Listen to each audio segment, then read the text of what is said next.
Hello everyone, I am the storyteller and I am here to help you today. I know you use this video to fall asleep, so before that, like the video and subscribe to the channel. Also, where are you from and what time are you watching?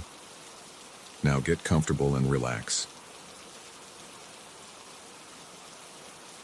The first thing you notice about overnight shifts at the Crossroads Shell is the silence. Not the peaceful kind, the heavy, expectant silence that makes your ears ring and your skin crawl. Out here on Interstate 40, 23 miles east of nowhere and 47 miles west of nothing, the desert stretches endlessly in all directions, broken only by the harsh, fluorescent glow of the gas pumps and the stuttering neon sign that reads 24HR in letters that flicker like dying heartbeats. I'd been working this temporary gig for exactly 9 days when I first noticed the shadow in the convex mirror.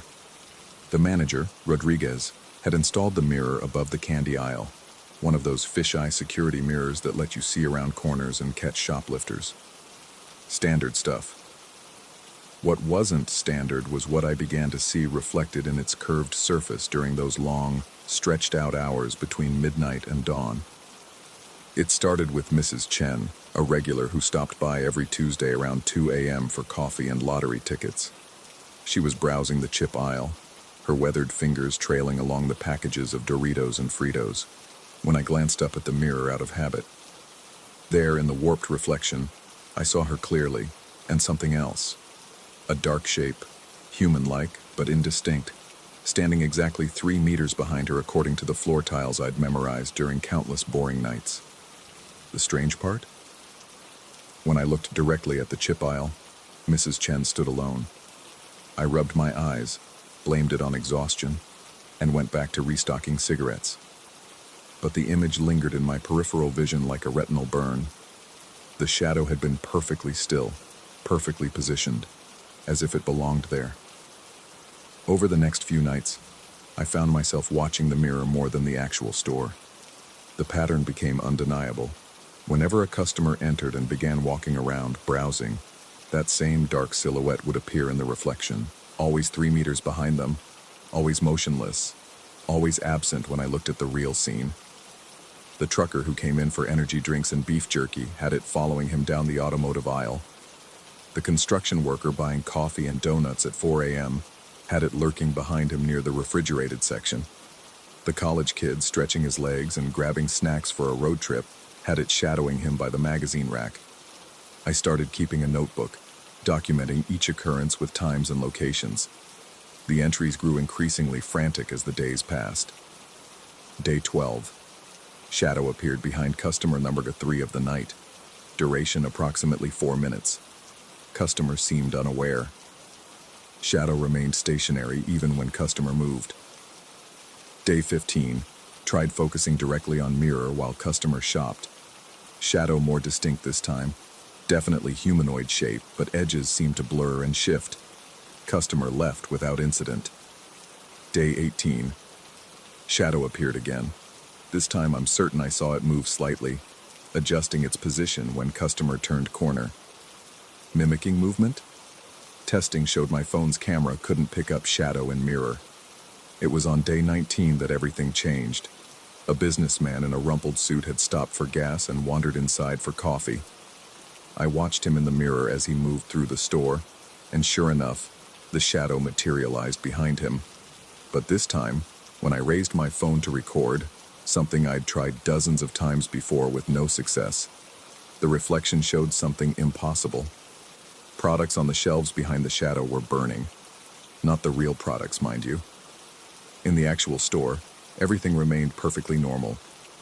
But in the mirror's curved reflection, silent flames licked at packages of crackers and candy bars, consuming them without heat, without smoke, without sound.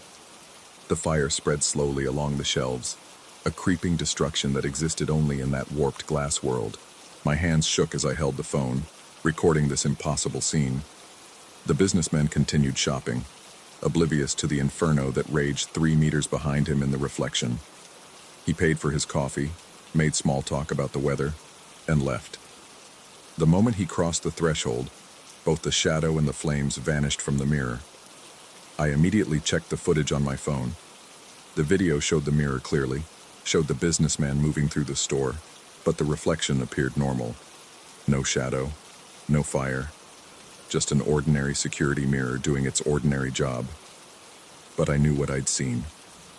Sleep became impossible after that. During my off hours, I'd lie in my motel room bed staring at the water-stained ceiling, replaying every detail, the way the flames had moved with organic fluidity, the methodical manner in which they consumed each product, the absolute silence of it all. When I returned for my next shift, I set up multiple recording devices around the store. My phone, a small digital camera I'd bought at a pawn shop, even an old cassette recorder to catch any sounds I might be missing. If this was happening, I'd document it. If I was losing my mind, I'd have evidence of that too. The night crawled by with agonizing slowness. A few customers trickled through. A woman buying baby formula, a man restocking his truck's snack supply, a pair of teenagers on a late-night candy run. Each time, I watched the mirror with the intensity of a scientist observing a critical experiment. The shadow appeared for each customer, exactly as before, and each time, the silent fires followed. But something else was happening too. The shadow was becoming more defined, more present. What had initially been a vague, dark shape was gaining detail. I could make out what appeared to be shoulders, a head, the suggestion of limbs. It moved with increasing confidence, no longer simply standing motionless, but actively mirroring the customer's movements in subtle ways. Around 3 a.m., when the desert wind was rattling the windows and the fluorescent lights hummed their electric lullaby, a revelation struck me with the force of a physical blow. I'd been so focused on documenting the shadow's behavior with customers that I'd never considered the obvious question: what would happen if I walked around the store myself? The thought sent ice water through my veins, but I had to know. I left the register area and began a slow circuit of the store, keeping my eyes fixed on the convex mirror. At first, I saw only my own reflection, distorted by the curve of the glass. Then, as I continued walking, something shifted in my peripheral vision. There, exactly 3 meters behind my own reflection, stood the shadow. But this time, it wasn't the vague, indistinct shape I'd grown accustomed to seeing behind customers. This shadow was sharp, detailed, unmistakably human in its proportions. And it was unmistakably me. Not a reflection. Those were already visible in the mirror. This was something else, something that wore my silhouette like a costume. It matched my movements with perfect precision, but always with that 3-meter delay, as if it existed in a space slightly removed from reality. I stopped walking. My reflection stopped. The shadow stopped. I raised my left hand. My reflection raised its left hand. The shadow raised its left hand. I began to back toward the register, my eyes never leaving the mirror. My reflection moved accordingly. The shadow began to follow. That's when I noticed the products behind the shadow beginning to burn. The silent flames spread with increasing speed, consuming entire shelves in the reflection while leaving the actual merchandise untouched. Candy bars, chips, soda cans, magazines, all burning without sound, without heat, without reality. But the fire was moving closer to where I stood, following the shadow's path through the reflected store. Understanding hit me with the weight of certainty. The fire wasn't random. It was marking a trail. And that trail was leading toward the register area where I spent most of my shifts. I ran to the phone and dialed 911, but the line was dead. Not busy, not ringing, completely silent. I tried my cell phone and got the same result. The digital clock on the register read 3:33 a.m., but I could swear it had been that time for the past 20 minutes. Back at the mirror, the shadow me had reached the magazine rack. The reflected fire was consuming the area around it, creeping steadily toward the front of the store. I calculated the distance. If it maintained its current pace, the flames would reach the register area in approximately 15 minutes. But flames of what? Fire that existed only in a reflection couldn't hurt anything, could it? The rational part of my mind insisted this was all hallucination, stress-induced psychosis, brought on by too many lonely nights in this fluorescent-lit purgatory. But rationality felt like a luxury I could no longer afford. I grabbed my keys and headed for the door, but stopped when I caught sight of the mirror again. The shadow had stopped moving. It stood perfectly still in the reflection, facing toward the register area, facing toward where I'd been standing. And slowly, impossibly, it began to turn around. As it rotated to face the convex mirror directly, I saw something that shattered my remaining grip on reality. The shadow had my face. Not a reflection of my face, but my actual features, perfectly detailed, wearing an expression I'd never made, a smile that stretched too wide and held too long. The shadow me in the mirror raised one hand and waved. I've been driving east for 6 hours now, but the Crossroads Shell sign is still visible in my rearview mirror. That stuttering neon growing neither closer nor farther away. The gas gauge reads full, despite never stopping to refuel. The clock on the dashboard remains frozen at 3:33 a.m. Sometimes, when I check the side mirrors, I see other cars on the empty highway, vehicles that aren't there when I turn around to look directly. And in each passenger seat sits a familiar dark silhouette, always exactly 3 meters behind me, always wearing that impossible smile. The fire in the mirror had reached the register area just as I'd calculated, but I'd already left by then, hadn't I? I remember leaving. I remember getting in my car, starting the engine, pulling onto the interstate, don't I? In the distance ahead, I can see another gas station's lights beginning to emerge from the darkness.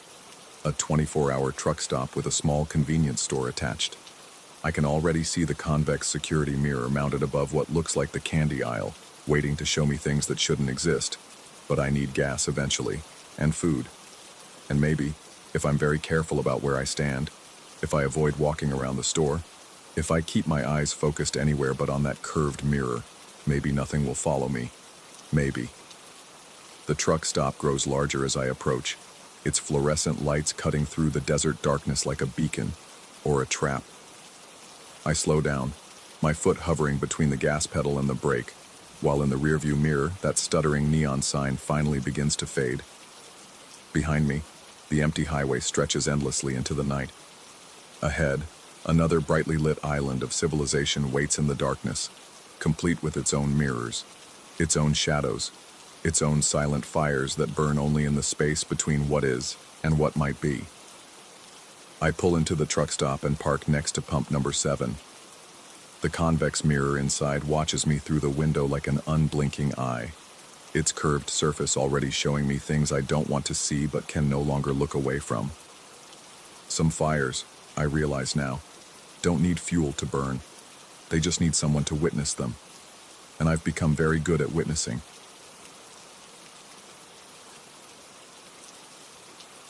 Story 2.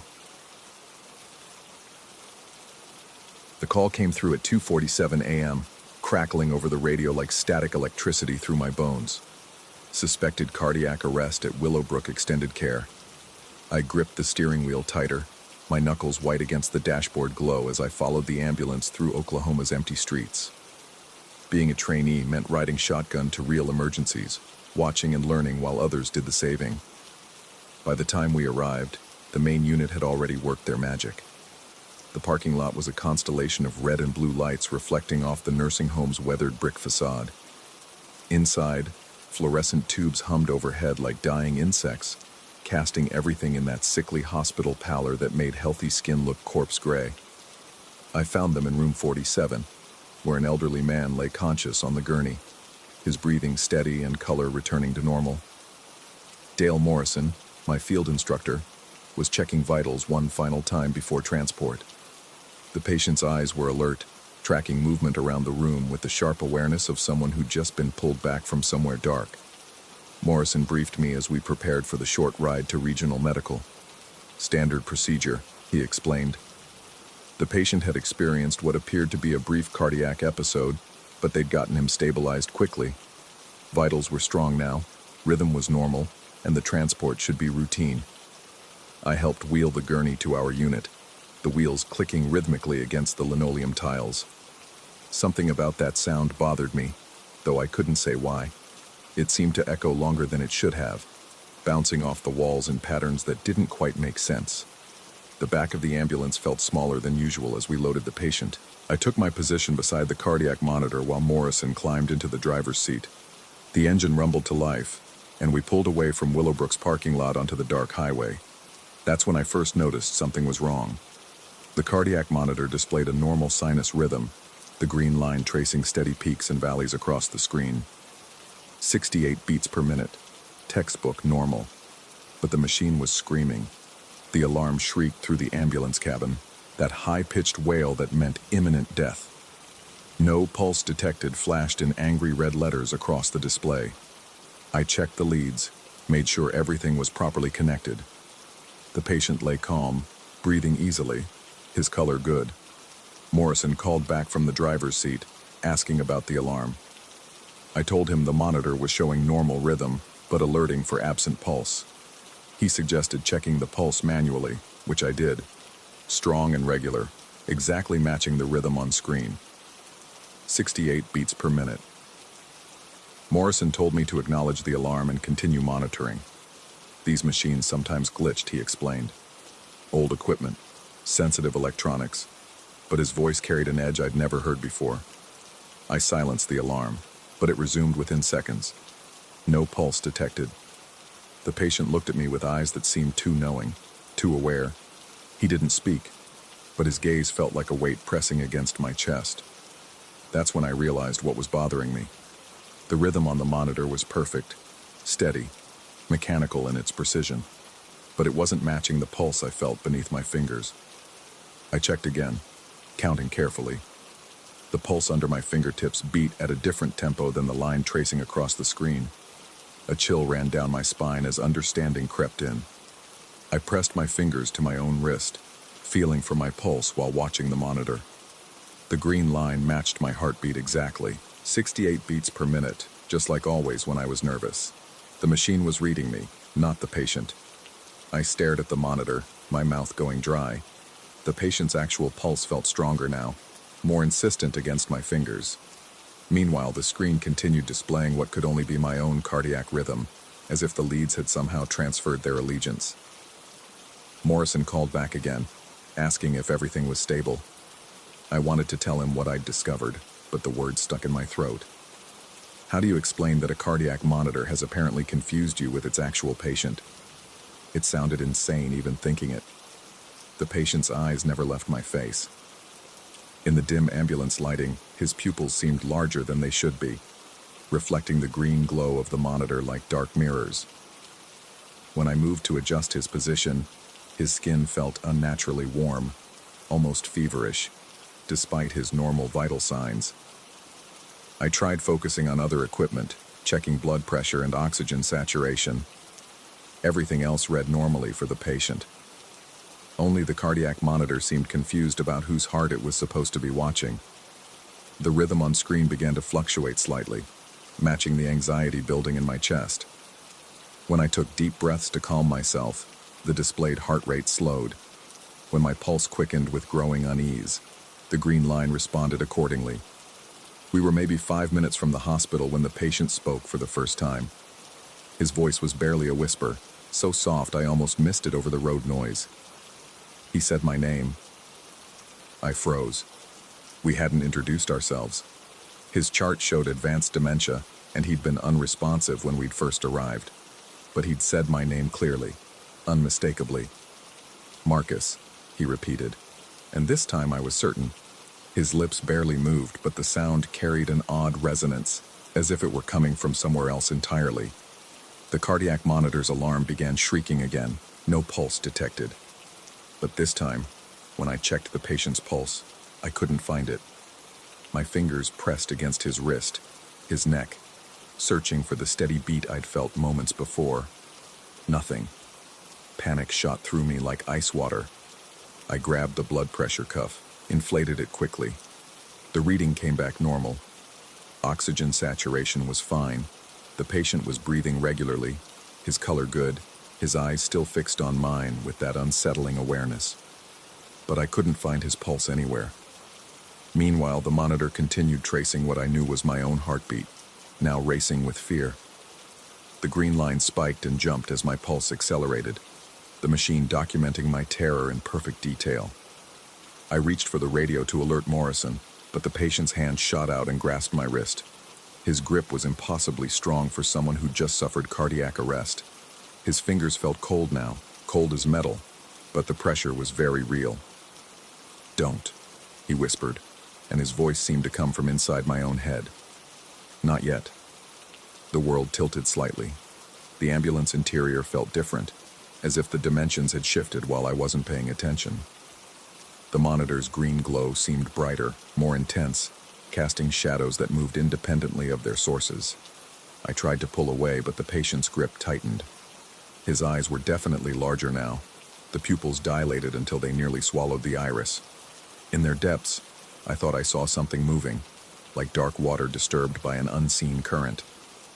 The cardiac monitor's alarm fell silent suddenly, though the no-pulse detected warning continued flashing. In the new quiet, I could hear something else. Another heartbeat, faint but unmistakable, echoing from somewhere I couldn't identify.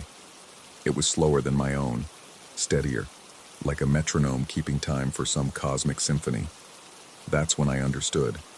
The machine hadn't confused our identities. It was documenting a transfer. I felt it then, like a gentle tugging somewhere deep in my chest.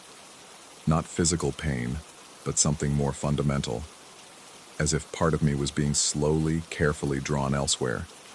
The patient's grip on my wrist had become the anchor point for this impossible process. My reflection in the ambulance's small window looked wrong. The face was mine, but the eyes seemed too wide, too knowing. When I blinked, the reflection hesitated for just a moment before following suit, like a video with poor synchronization. The patient was smiling now, though his lips hadn't moved. The expression seemed to come from somewhere behind his features, as if he were wearing his own face like a mask.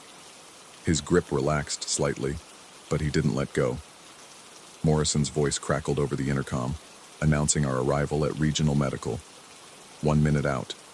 But the hospital lights visible through the rear windows seemed farther away than they should be, as if we were approaching through some extended space that existed between where we were and where we needed to be.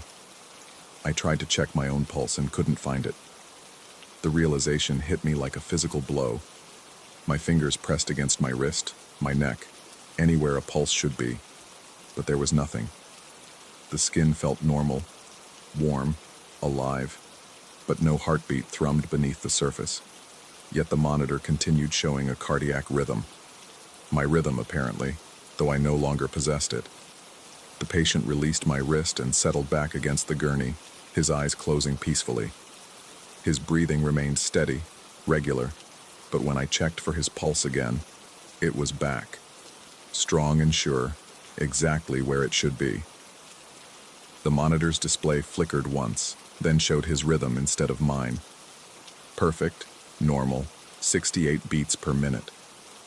We pulled into the hospital bay, and Morrison opened the rear doors. The bright emergency room lights flooded in, washing away the strange shadows and returning the world to its normal proportions. The patient looked like any other elderly man being transported for routine care. I helped wheel him inside, my movements mechanical and precise. The medical staff took over with their usual efficiency, transferring him to a hospital bed and beginning their assessment. Everything proceeded normally, but I couldn't shake the feeling that something fundamental had changed. Morrison asked if I was all right, noting that I looked pale. I told him I was fine, just tired. He clapped me on the shoulder and said it happened to everyone eventually, that some calls just got under your skin for no apparent reason. As we prepared the ambulance for the next call, I caught my reflection in the rearview mirror. The face looking back was definitely mine, but something in the eyes seemed different. Older, perhaps. More knowing. When I smiled, the reflection seemed to consider the expression before reciprocating. I thought about the patient, now settled in a hospital bed, being monitored by machines that would read his vitals correctly. I wondered if he was thinking about me, about the brief moment when our identities had touched in that space between heartbeats. The cardiac monitor had been reset, its screen blank and waiting for the next patient. But I couldn't forget how perfectly it had traced my rhythm while insisting the patient had no pulse. How it had documented the exact moment when something essential had passed between us. Morrison started the engine, and we pulled away from the hospital into the early morning darkness. The radio chattered with new calls, new emergencies, new opportunities to save lives. But I found myself listening instead to the space between the transmissions, to the static that might contain other voices, other rhythms. When I pressed my fingers to my wrist again, I felt a pulse. Steady, regular, exactly as it should be. But sometimes, in the quiet moments between calls, I wonder whose heartbeat I'm really feeling, and whether somewhere in a hospital room, an elderly man with knowing eyes is wondering the same thing. The monitor had shown the truth, after all. For those few minutes in the ambulance, there had been no pulse detected. The question was, which one of us had been missing it?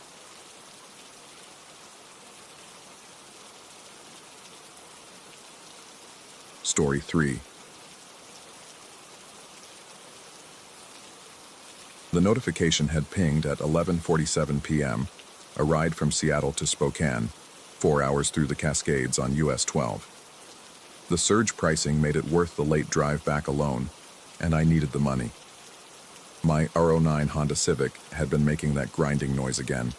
The one that meant another expensive trip to Martinez Auto Shop was inevitable. She'd climbed into the back seat without much conversation.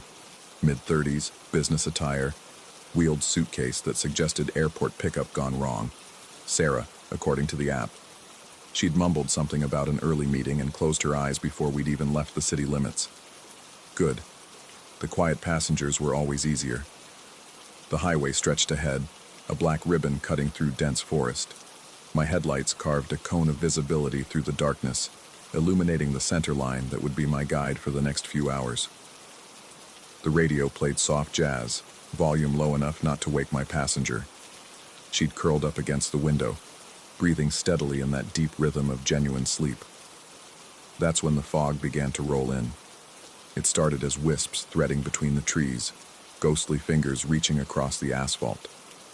Within minutes, the mist had thickened into something substantial, reducing visibility to maybe 50 yards ahead. I slowed from 70 to 60, then to 55, my hands tightening on the steering wheel. The fog seemed to have weight, pressing against the windshield like cotton batting. The green highway signs emerged from the murk like ships in harbor. Packwood, Randall, destinations I'd driven past dozens of times, but something was off about them tonight. In my peripheral vision, they seemed to shimmer, as if the reflective surface was catching light from sources that didn't exist. When I looked directly at them, they appeared normal. But the moment my attention shifted back to the road, that strange doubling effect returned. I checked the rearview mirror. Sarah remained motionless, her face peaceful in sleep. The road behind us had disappeared entirely into gray nothingness, as if my car was the only thing that existed in this pocket of the world. Mile marker 147 slipped past. The fog grew thicker. That's when I first saw it in the side mirror, a faint glow like headlights, but wrong somehow. Too dim, too diffuse. I glanced at the passenger mirror and saw the same thing. Twin points of light that seemed to float without connection to any vehicle. My eyes darted to the rearview mirror, but the fog revealed nothing concrete. Just that persistent sense of something following. The speedometer read 52 miles per hour. I pressed the accelerator gently, bringing it back to 55. The mysterious lights in the side mirrors seemed to pulse in response, growing slightly brighter. A road sign for Cowlitz Pass loomed out of the mist, its reflective surface creating that same doubling effect. But this time, for just a moment, I could swear I saw my own car reflected in it. Not just the headlights, but the entire vehicle, passing in the opposite direction. The reflection moved independently of my actual position, like watching a delayed broadcast of myself. My foot instinctively moved toward the brake, but something made me stop. A voice in my head, or maybe just intuition, warned against any sudden movements. Instead, I maintained my speed, watching as the reflected car in the sign seemed to fade as we passed. The real shock came at mile marker 143. In the passenger side mirror, I could now see it clearly. My own Honda Civic traveling in the opposite direction. Same faded blue paint, same small dent in the rear bumper from last year's parking garage incident. But its headlights were off, making it visible only as a shadow against the lesser darkness of the fog. The car moved with purpose, maintaining the exact opposite of my speed and direction. I blinked hard, certain it was some trick of tired eyes and swirling mist. But when I looked again, the duplicate was still there, now slightly closer. As if every time I spotted it, it gained a little more substance, a little more reality. My heart rate picked up. Sarah shifted in the back seat, but didn't wake. The jazz on the radio had faded to static, though I didn't remember the signal dying. I reached for the tuning knob, but my hand hesitated halfway there. Any distraction felt dangerous now, as if the fog itself was waiting for a moment of inattention. The copy car remained visible in the mirror, pacing me through the mist. I could make out details now that shouldn't have been possible at this distance. The small crack in the windshield, the way the antenna leaned slightly to the left. It was perfect in every way except for those dark, empty headlight housings that should have blazed with illumination. At mile marker 140, I tested something. I let my speed drop to 50 miles per hour, just for a few seconds. In the mirror, the duplicate car seemed to solidify, its edges becoming sharper, more defined against the fog. The distance between us narrowed perceptibly. I immediately accelerated back to 55, then pushed it to 60. The copy faded slightly, becoming more translucent, but it was still there, still following. The realization hit me like ice water. The thing was feeding off my kinetic energy somehow. Every time I slowed down, every bit of momentum I shed, it absorbed and converted into its own reality. Braking would make it stronger. Stopping might make it real enough to... I cut off that line of thinking. Whatever was happening, maintaining speed seemed to be the only thing keeping it at bay. The fog pressed closer around us now, so thick I could barely see the road ahead. The center line became my lifeline, yellow dashes disappearing under the front bumper in steady rhythm. My knuckles were white on the steering wheel, and sweat beaded on my forehead despite the car's air conditioning. Sarah stirred again, making a small sound in her sleep. I glanced at her in the rearview mirror and nearly swerved off the road. For just an instant, I could have sworn I saw two of her, one sleeping peacefully as before, and another sitting upright, staring directly at me with eyes that reflected the dashboard lights like an animal's. When I looked again, there was only the sleeping woman, breath fogging slightly against the window. Mile marker 135. The duplicate car was closer now, close enough that I could see inside it through the mirror. The driver's seat appeared to be occupied, but the figure behind the wheel was indistinct, like a photograph taken with too long an exposure. It moved with the subtle motions of someone steering, adjusting, responding to the road, but I couldn't make out any features. A new terror crept up my spine. What if the driver of the copy looked exactly like me? The speedometer wavered between 58 and 60. I fought to keep it steady, knowing that any variation might tip the balance. The engine hummed with the strain of maintaining constant speed through the mountain curves, and I realized I'd been holding my breath for far too long.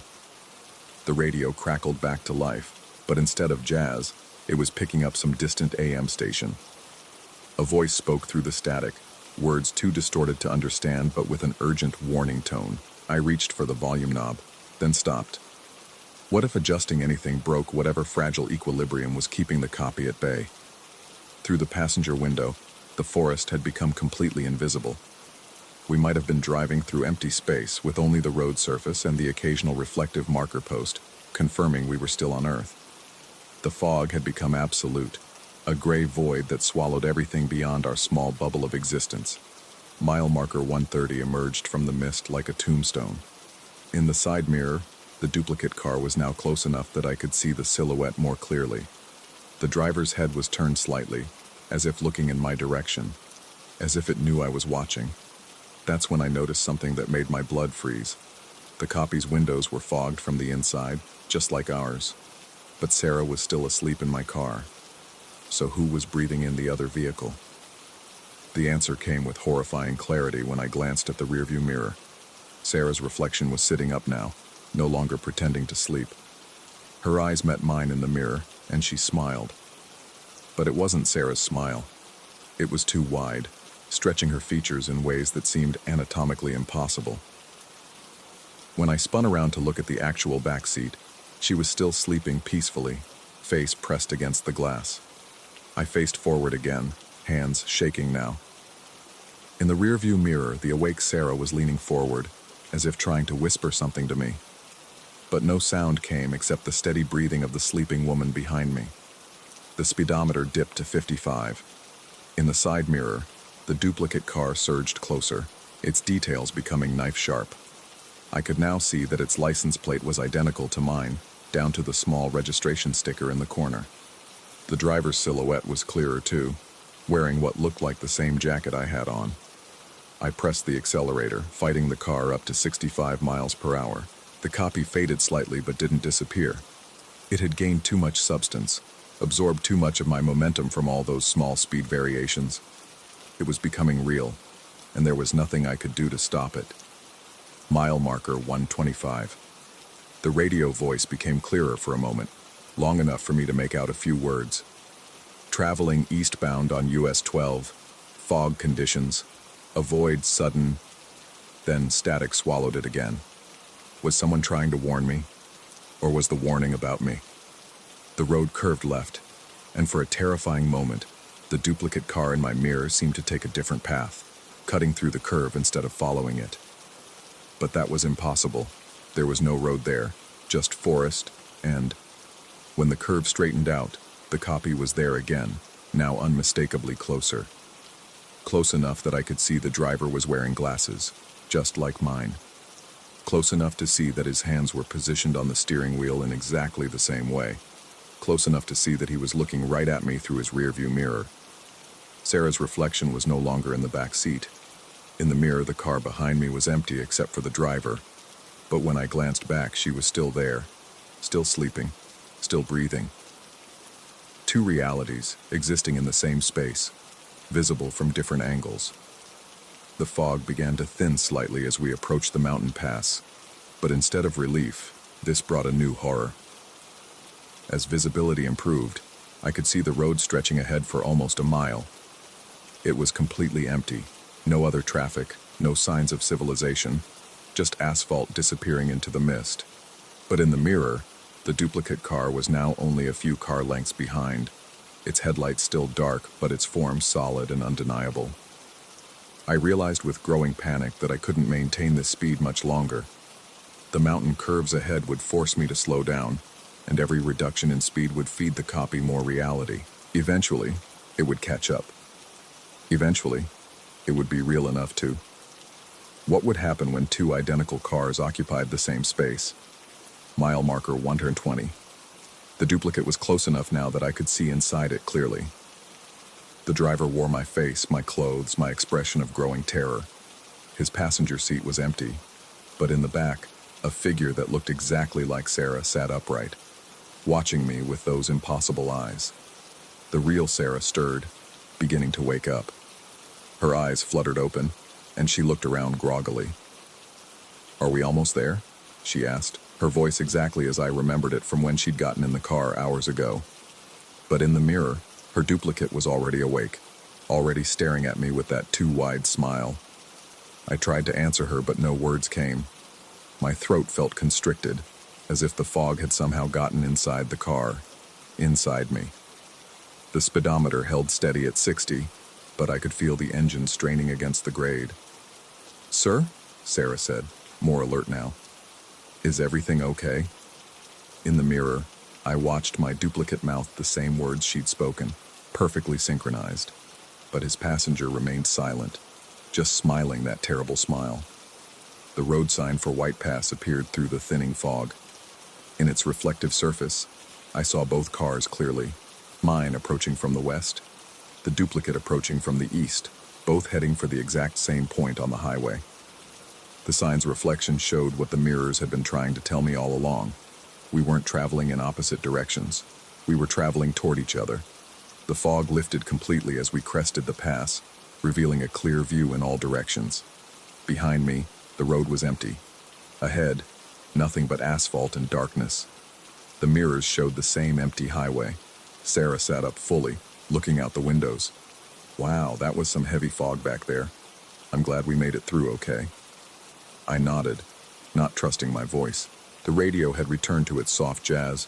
The speedometer read a steady 60, and everything seemed normal.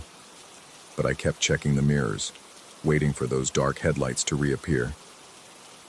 As we descended toward Yakima, Sarah fell back asleep. I drove in silence, wondering if I'd dreamed the whole thing, wondering if the stress of too many long nights had finally caught up with me, wondering if I should see a doctor about possible hallucinations. But every few miles I found myself checking the mirrors, and sometimes, just for a moment, I thought I could see something following us, just at the edge of vision, just beyond the reach of my headlights. Something without lights of its own, something that looked exactly like my car. When we finally reached Spokane, Sarah woke up naturally, paid through the app, and thanked me for the smooth ride. She grabbed her suitcase and disappeared into a hotel, leaving me alone with my thoughts and the long drive back to Seattle.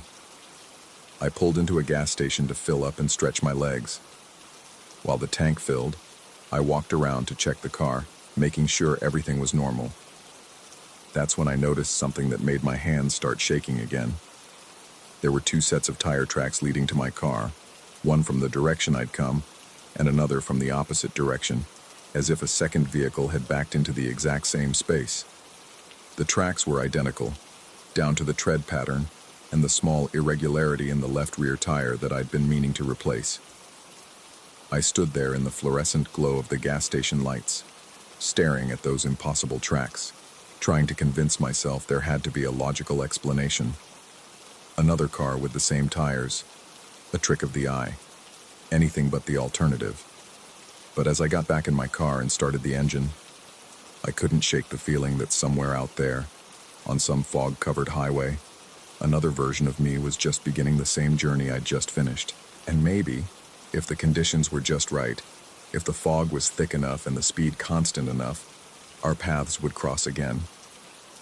The thought followed me all the way home, and even now, weeks later, I find myself checking the mirrors more often than I should, especially when the fog rolls in, especially when I'm driving alone on empty highways, maintaining a steady speed, wondering what's really following just beyond the reach of my headlights. Sometimes, late at night, I wonder if I made it out of that fog at all, or if I'm still driving through it, somewhere in the gray space between real and reflection, following a car that looks exactly like mine, driven by someone who looks exactly like me, forever trapped in the moment when 2 realities tried to occupy the same space. The only way to know for sure would be to slow down, to brake, to see what would happen if I fed enough kinetic energy to whatever lives in the fog. But I don't think I want to find out. Not yet. Story 4. And the first thing you need to understand about that night is that I'm not crazy. Not yet, anyway. I keep telling myself this as I write, my hands still trembling slightly, the memory of translucent wings against my eyelids fresh enough to make me flinch. I'd been driving Highway 12 along the northern shore of Bear Lake for 3 hours, the September evening settling into that peculiar Utah darkness where the sky seems to press down like a wool blanket. The specimen jars in my passenger seat clinked softly with each curve, a gentle percussion that had become as familiar as my own heartbeat during these monthly collecting trips. Amateur entomologist. That's what I called myself on the university forms, though after 15 years of cataloging moths and butterflies across the Intermountain West, the amateur felt increasingly hollow. The radio had died somewhere past Garden City, leaving me with only the whisper of wind through the partially open windows and the steady hum of tires on asphalt. I preferred it this way. The silence made it easier to spot movement in my peripheral vision, the flutter of wings caught in headlight beams that might indicate something worth stopping for. That's when I saw the cloud. At first, it appeared as nothing more than a smudge against the deepening sky, a wisp of pale gray hanging motionless above the road maybe half a mile ahead. But as the distance closed, the smudge began to shimmer, and I realized it wasn't static at all. It moved with the undulating rhythm of something alive, something massive. My foot eased off the accelerator without conscious thought. In all my years of collecting, I'd never encountered anything like this. A swarm of what had to be moths so dense they blocked the stars behind them. The cloud stretched across the entire width of the highway, perhaps 30 feet high and twice as wide, pulsing gently like a single breathing organism. I pulled to the shoulder and grabbed my emergency flashlight from the glove compartment. The beam cut through the darkness, and what I saw made my breath catch in my throat. Thousands upon thousands of moths, each one glowing with its own soft, greenish-white phosphorescence. They moved together in perfect synchronization, wings beating in waves that rippled through the swarm like wind through wheat. I'd heard of bioluminescent moths, of course, but had never seen one outside of photographs in obscure lepidopterist journals. To encounter an entire swarm of them here, in the high desert of northern Utah, was like stumbling across a unicorn grazing beside the interstate. My collecting instincts overrode any sense of caution. I scrambled for one of the larger specimen jars from my kit, unscrewing the lid with shaking fingers. If I could capture just a few of these creatures, document them properly, it would be the discovery of a lifetime. The local university would have to take notice. Hell, the entire entomological community would. The swarm descended as I approached, flowing down from its elevated position like luminous water. Individual moths began breaking away from the main mass, circling me in lazy spirals. Up close, they were even more extraordinary than I'd imagined. Each one was roughly the size of my palm, with wings that seemed to be made of living glass. Veins of light pulsing through translucent membranes in patterns that reminded me of circuit boards. I swept the jar through the air, capturing 3 of them before their companions scattered. The moths inside the container continued to glow, their combined radiance turning the glass into a makeshift lantern. Perfect specimens. I screwed the lid tight and headed back to my car, mind already racing with the implications of my find.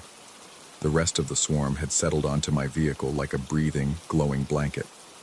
They covered every surface: hood, roof, windows, their wings creating patterns that shifted and flowed in ways that made my eyes water when I tried to follow them. The car looked like something from another world, a vessel of light floating in the darkness. I approached slowly, not wanting to disturb them any more than necessary. Most moths were easily startled, but these seemed remarkably calm, almost serene. As I reached for the door handle, they parted just enough to allow me access, closing ranks again once I was inside. The interior of the car had been transformed. The dashboard glowed with reflected light from the creatures outside, casting everything in an otherworldly green-white radiance. I placed the specimen jar carefully in the cup holder and started the engine, expecting the vibration to send the moths scattering. They didn't budge. I put the car in drive and began moving forward at perhaps 10 miles per hour, marveling at how the swarm moved with me, maintaining their positions like a living shell around the vehicle. Through the gaps between their bodies, I could see the road ahead, bathed in their ethereal glow. It was then that I noticed the specimen jar had gone dark. I glanced down at it, frowning. The 3 moths inside were still moving, still very much alive, but their bioluminescence had faded completely. I tapped the glass gently, wondering if the change in environment had somehow triggered the loss of their light. The moths pressed themselves against the walls of their prison, wings fluttering frantically, but remained dark. When I looked up again, the swarm outside had begun to organize itself differently. What had been random patterns were now forming distinct shapes, flowing arrangements that my pattern-seeking brain couldn't help but interpret as letters. D-O-V-E, no. That wasn't right. I shook my head, refocused. Pareidolia, the tendency to see familiar patterns where none existed. It was a common phenomenon, especially in low-light conditions. The moths were simply positioning themselves randomly, and my mind was imposing meaning where there was none. But as I watched, the formation became more pronounced, more deliberate. The letter shapes grew clearer, more defined. D-E-V-O-L-V-A. I didn't recognize the word, though it had a vaguely Romance language feel to it. Portuguese, maybe, or Spanish. My high school Spanish was too rusty to be certain, but I thought it might mean return or give back. The rational part of my mind, the part trained in scientific observation and logical analysis, insisted that what I was seeing was impossible. Moths didn't form letters. They couldn't communicate in human languages. But the evidence was there in front of me, crawling across my windshield and rear window in luminous, undeniable script. Devolva, devolva, devolva. The message repeated itself, flowing from one position to another across the surface of the car. Each iteration became more urgent, more insistent. The moth's movements grew agitated, their gentle pulsing replaced by rapid staccato flashing that made my vision blur. I accelerated, thinking that speed might dislodge them, might break whatever spell held them to my vehicle. The speedometer climbed to 30, then 40, then 50. The moths held fast, their formation growing tighter, more cohesive. The word blazed across my windshield now in letters 3 feet tall, impossible to ignore. That's when they began forcing their way inside. The first one squeezed through the gap where the driver's side window hadn't sealed completely, a defect I'd been meaning to fix for months. It emerged into the cabin with its wings folded, then spread them wide in the space above my head. In the enclosed environment, its glow seemed much brighter, casting stark shadows that danced across the interior. More followed. They poured through the air conditioning vents, the spaces around the door seals, any gap large enough to accommodate their flattened bodies.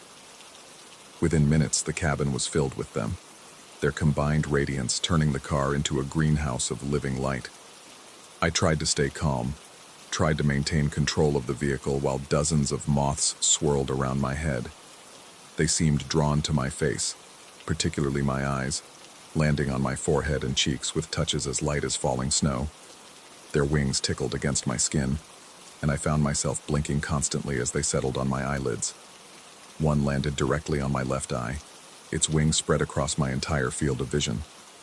Through the translucent membrane, the world took on a dreamlike quality, edges softened, and colors shifted into spectrum I couldn't name. I reached up to brush it away, but the moment my hand left the steering wheel, the car swerved toward the shoulder. I gripped the wheel tighter, forcing myself to focus on the road despite the growing obstruction to my vision. More moths settled on my face, their wings overlapping until I could barely see through the living curtain they created. The car slowed to a crawl as I struggled to navigate by the few glimpses of asphalt I could catch between the gaps in their formation. The specimen jar beside me began to rattle. I could hear the trapped moths inside throwing themselves against the glass with increasing violence, their bodies making sharp clicking sounds as they struck the walls of their prison.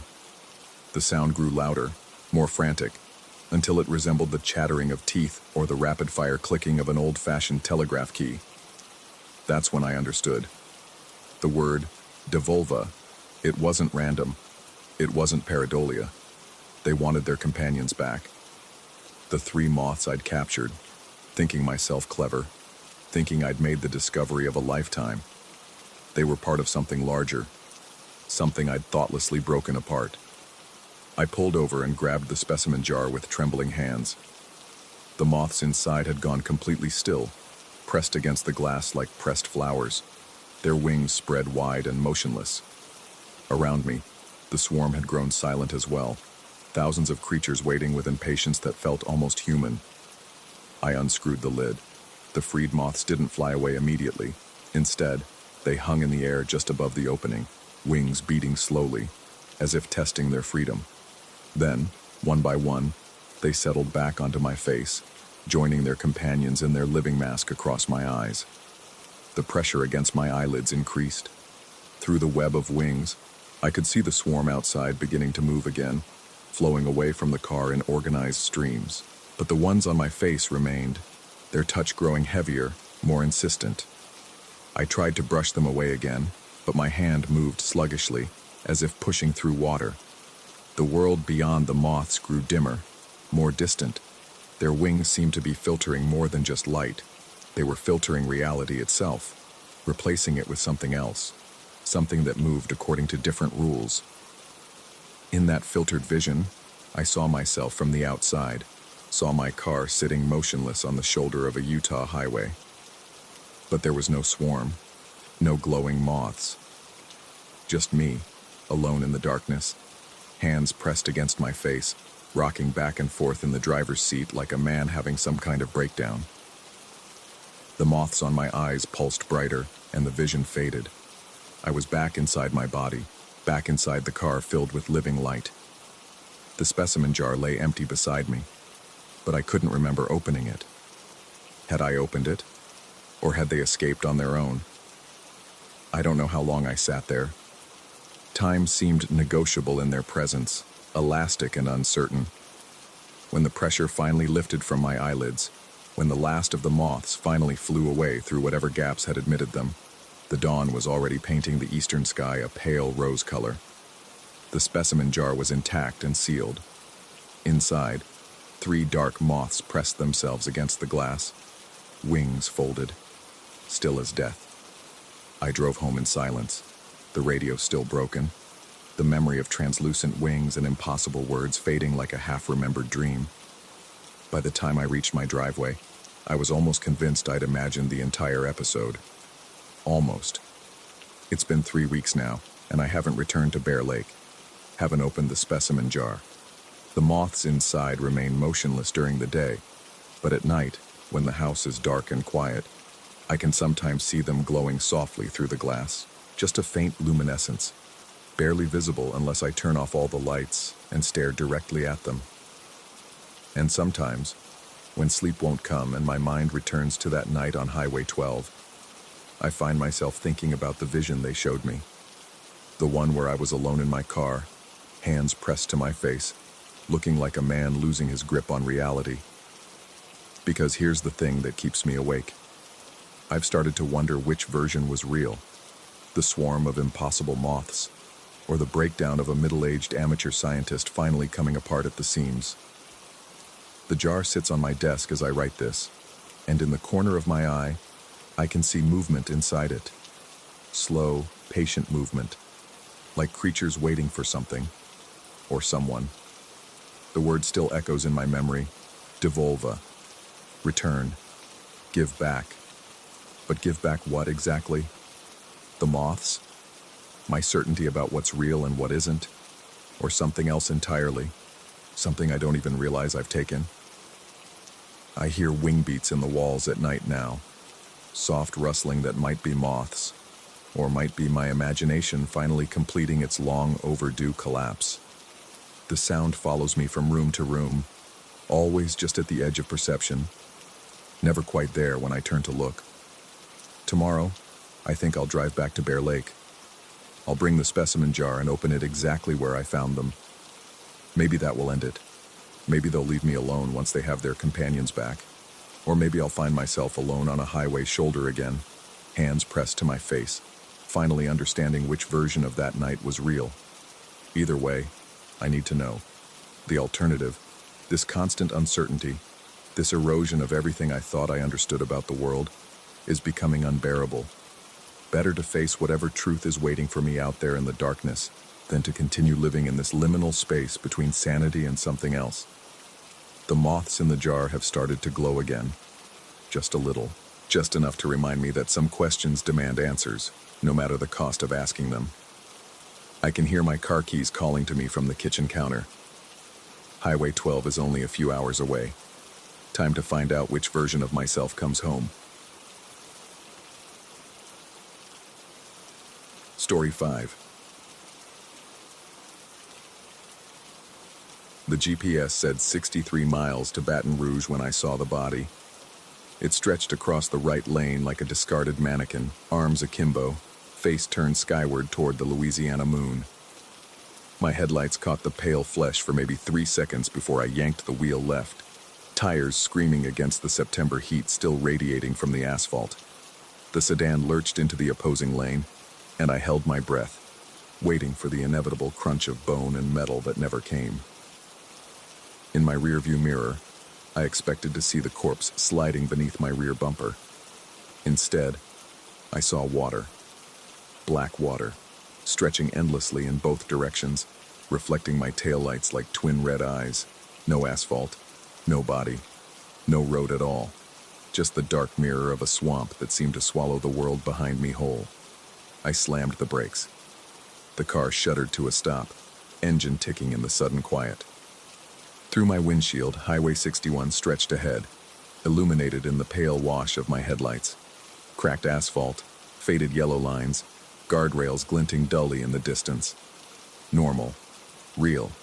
But behind me, I twisted in my seat, craning my neck to look back. Water. Nothing but water, dark as crude oil, extending to the tree line on both sides. Cypress trees rose like skeletal sentinels from the depths, their moss-draped branches swaying in a breeze I couldn't feel through the sealed windows. My GPS screen glowed blue in the console. The little arrow that represented my car sat squarely in the middle of Highway 61, but the road displayed as a thin blue line. A waterway. Bayou Manchac, according to the label. I blinked hard, pressing my palms against my eyes until spots danced behind my lids. 60-hour work weeks. 3 months of 16-hour days trying to debug that goddamn payment system for the client in New Orleans. When was the last time I'd slept more than 4 consecutive hours? When was the last time I'd eaten something that didn't come from a vending machine? Hallucinations. Had to be. Micro-sleep episodes. The mind playing tricks when pushed beyond its limits. I pressed the gas pedal. The car rolled forward, and I watched the speedometer needle climb. 30, 40, 50 miles per hour. The road ahead remained solid, reassuring. But every few seconds, I found my eyes drifting to the rearview mirror, where the water followed like a patient predator, erasing my passage as if I'd never existed. The radio crackled to life, static washing over the cab like breaking waves. Through the white noise, I caught fragments of a weather report, flash flood warnings, unprecedented rainfall in the southern parishes, roads under 6 feet of water. I reached for the dial to tune it in clearer, but the static swallowed the words before I could make sense of them. A flash of movement in my peripheral vision made me jerk the wheel. Something pale bobbed in the water to my left. A guardrail post, floating upright like a makeshift buoy. Then another, and another. A whole line of them, spacing themselves at regular intervals, creating a channel through the swamp. I pressed harder on the accelerator. 65, 70. The engine strained, but the car surged forward, eating up the asphalt that shouldn't exist, chasing headlight beams that pierced a darkness too thick for September in Louisiana. My phone buzzed against the center console. Sarah's name glowed on the screen, along with a preview of her text. "How's the drive? Should be home by..." The phone died mid-sentence, screen going black despite showing 80% battery just minutes before. I grabbed it, jabbing at the power button, but it remained lifeless in my hands. That's when I noticed the silence. The engine still hummed beneath me, tires still whispered against asphalt, but beyond that, nothing. No insects, no night birds, no wind through the trees. Even the radio static had faded to an absolute quiet that made my ears ring. I was driving through a dead zone. Another glance in the rear view showed the water closer now, lapping at what should have been the rear bumper. Impossible. I was moving forward, had been moving forward for the past 10 minutes, but the swamp seemed to be gaining ground, creeping up on the car like a slow-motion tsunami. The speedometer read 75. I floored it. 80. 85. The car shuddered as it hit 90, but the water in the mirror continued its relentless advance. Cypress trees slid past the windows like fence posts, their reflections creating a second forest beneath the surface. An inverted world where Spanish moss hung upward like grasping fingers. A sound penetrated the silence then, low and mournful, like a foghorn in the distance. It seemed to come from everywhere and nowhere, vibrating through the car's frame and into my bones. In response, something splashed in the water behind me, something large enough to send ripples across the entire width of the swamp. I didn't look back. Miles passed in a blur of speed and mounting terror. The floating guardrails continued their parade to my left, marking a path through water that couldn't be there, while Highway 61 stretched endlessly ahead like a concrete lifeline. My hands cramped around the steering wheel, knuckles white with the effort of maintaining course. The GPS spoke suddenly, its synthetic voice cutting through the quiet like a blade. In 2 miles, merge onto Interstate 10 East. 2 miles. I could see it now, the green overhead sign reflecting my headlights, promising connection to a world that made sense. A world where roads were roads, and water stayed in its designated channels. But as I drew closer, the sign's reflective letters began to shift and blur, the words rearranging themselves until they read something else entirely. Dead end, authorized vehicles only. I blinked, shook my head, focused. Interstate 10 East, Baton Rouge. The words were clear now, normal, exactly what they should be. A mile to go. In the rearview mirror, the water had reached the car. I could see my own taillights reflected beneath the surface, twin red stars in an aquatic night sky. The swamp pressed against the rear window like an eager animal, and I swear I could hear it, a liquid whisper that might have been my name. The off-ramp appeared on my right, a blessed stretch of concrete that curved up and away from this flooded nightmare. I took it at 60, tires squealing as they fought for grip on the banked curve. At the top of the ramp, I slammed on the brakes and looked back. Highway 61 stretched behind me, perfectly dry, perfectly normal. The moon illuminated the familiar ribbon of asphalt, the painted lines, the reflective markers. No water, no floating guardrails, no corpse that had started this whole impossible journey. Just a road in the Louisiana night, empty and waiting for the next traveler. My phone buzzed back to life, Sarah's text completing itself. Midnight, drive safe. I typed back with shaking fingers. Almost there. Just pulled off for gas. But I didn't need gas. The tank was still 3/4 full, same as when I'd started the drive from Shreveport 4 hours ago. 4 hours that felt like a lifetime. A journey through a landscape that existed somewhere between reality and the exhausted delusions of an overworked mind. I merged onto Interstate 10, joining the sparse late-night traffic headed toward Baton Rouge.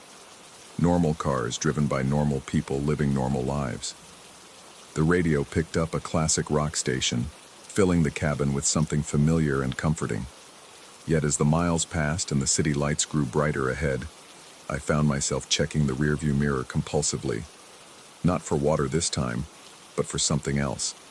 A feeling that I was being followed, watched, tracked by something that had noticed my passage through its domain.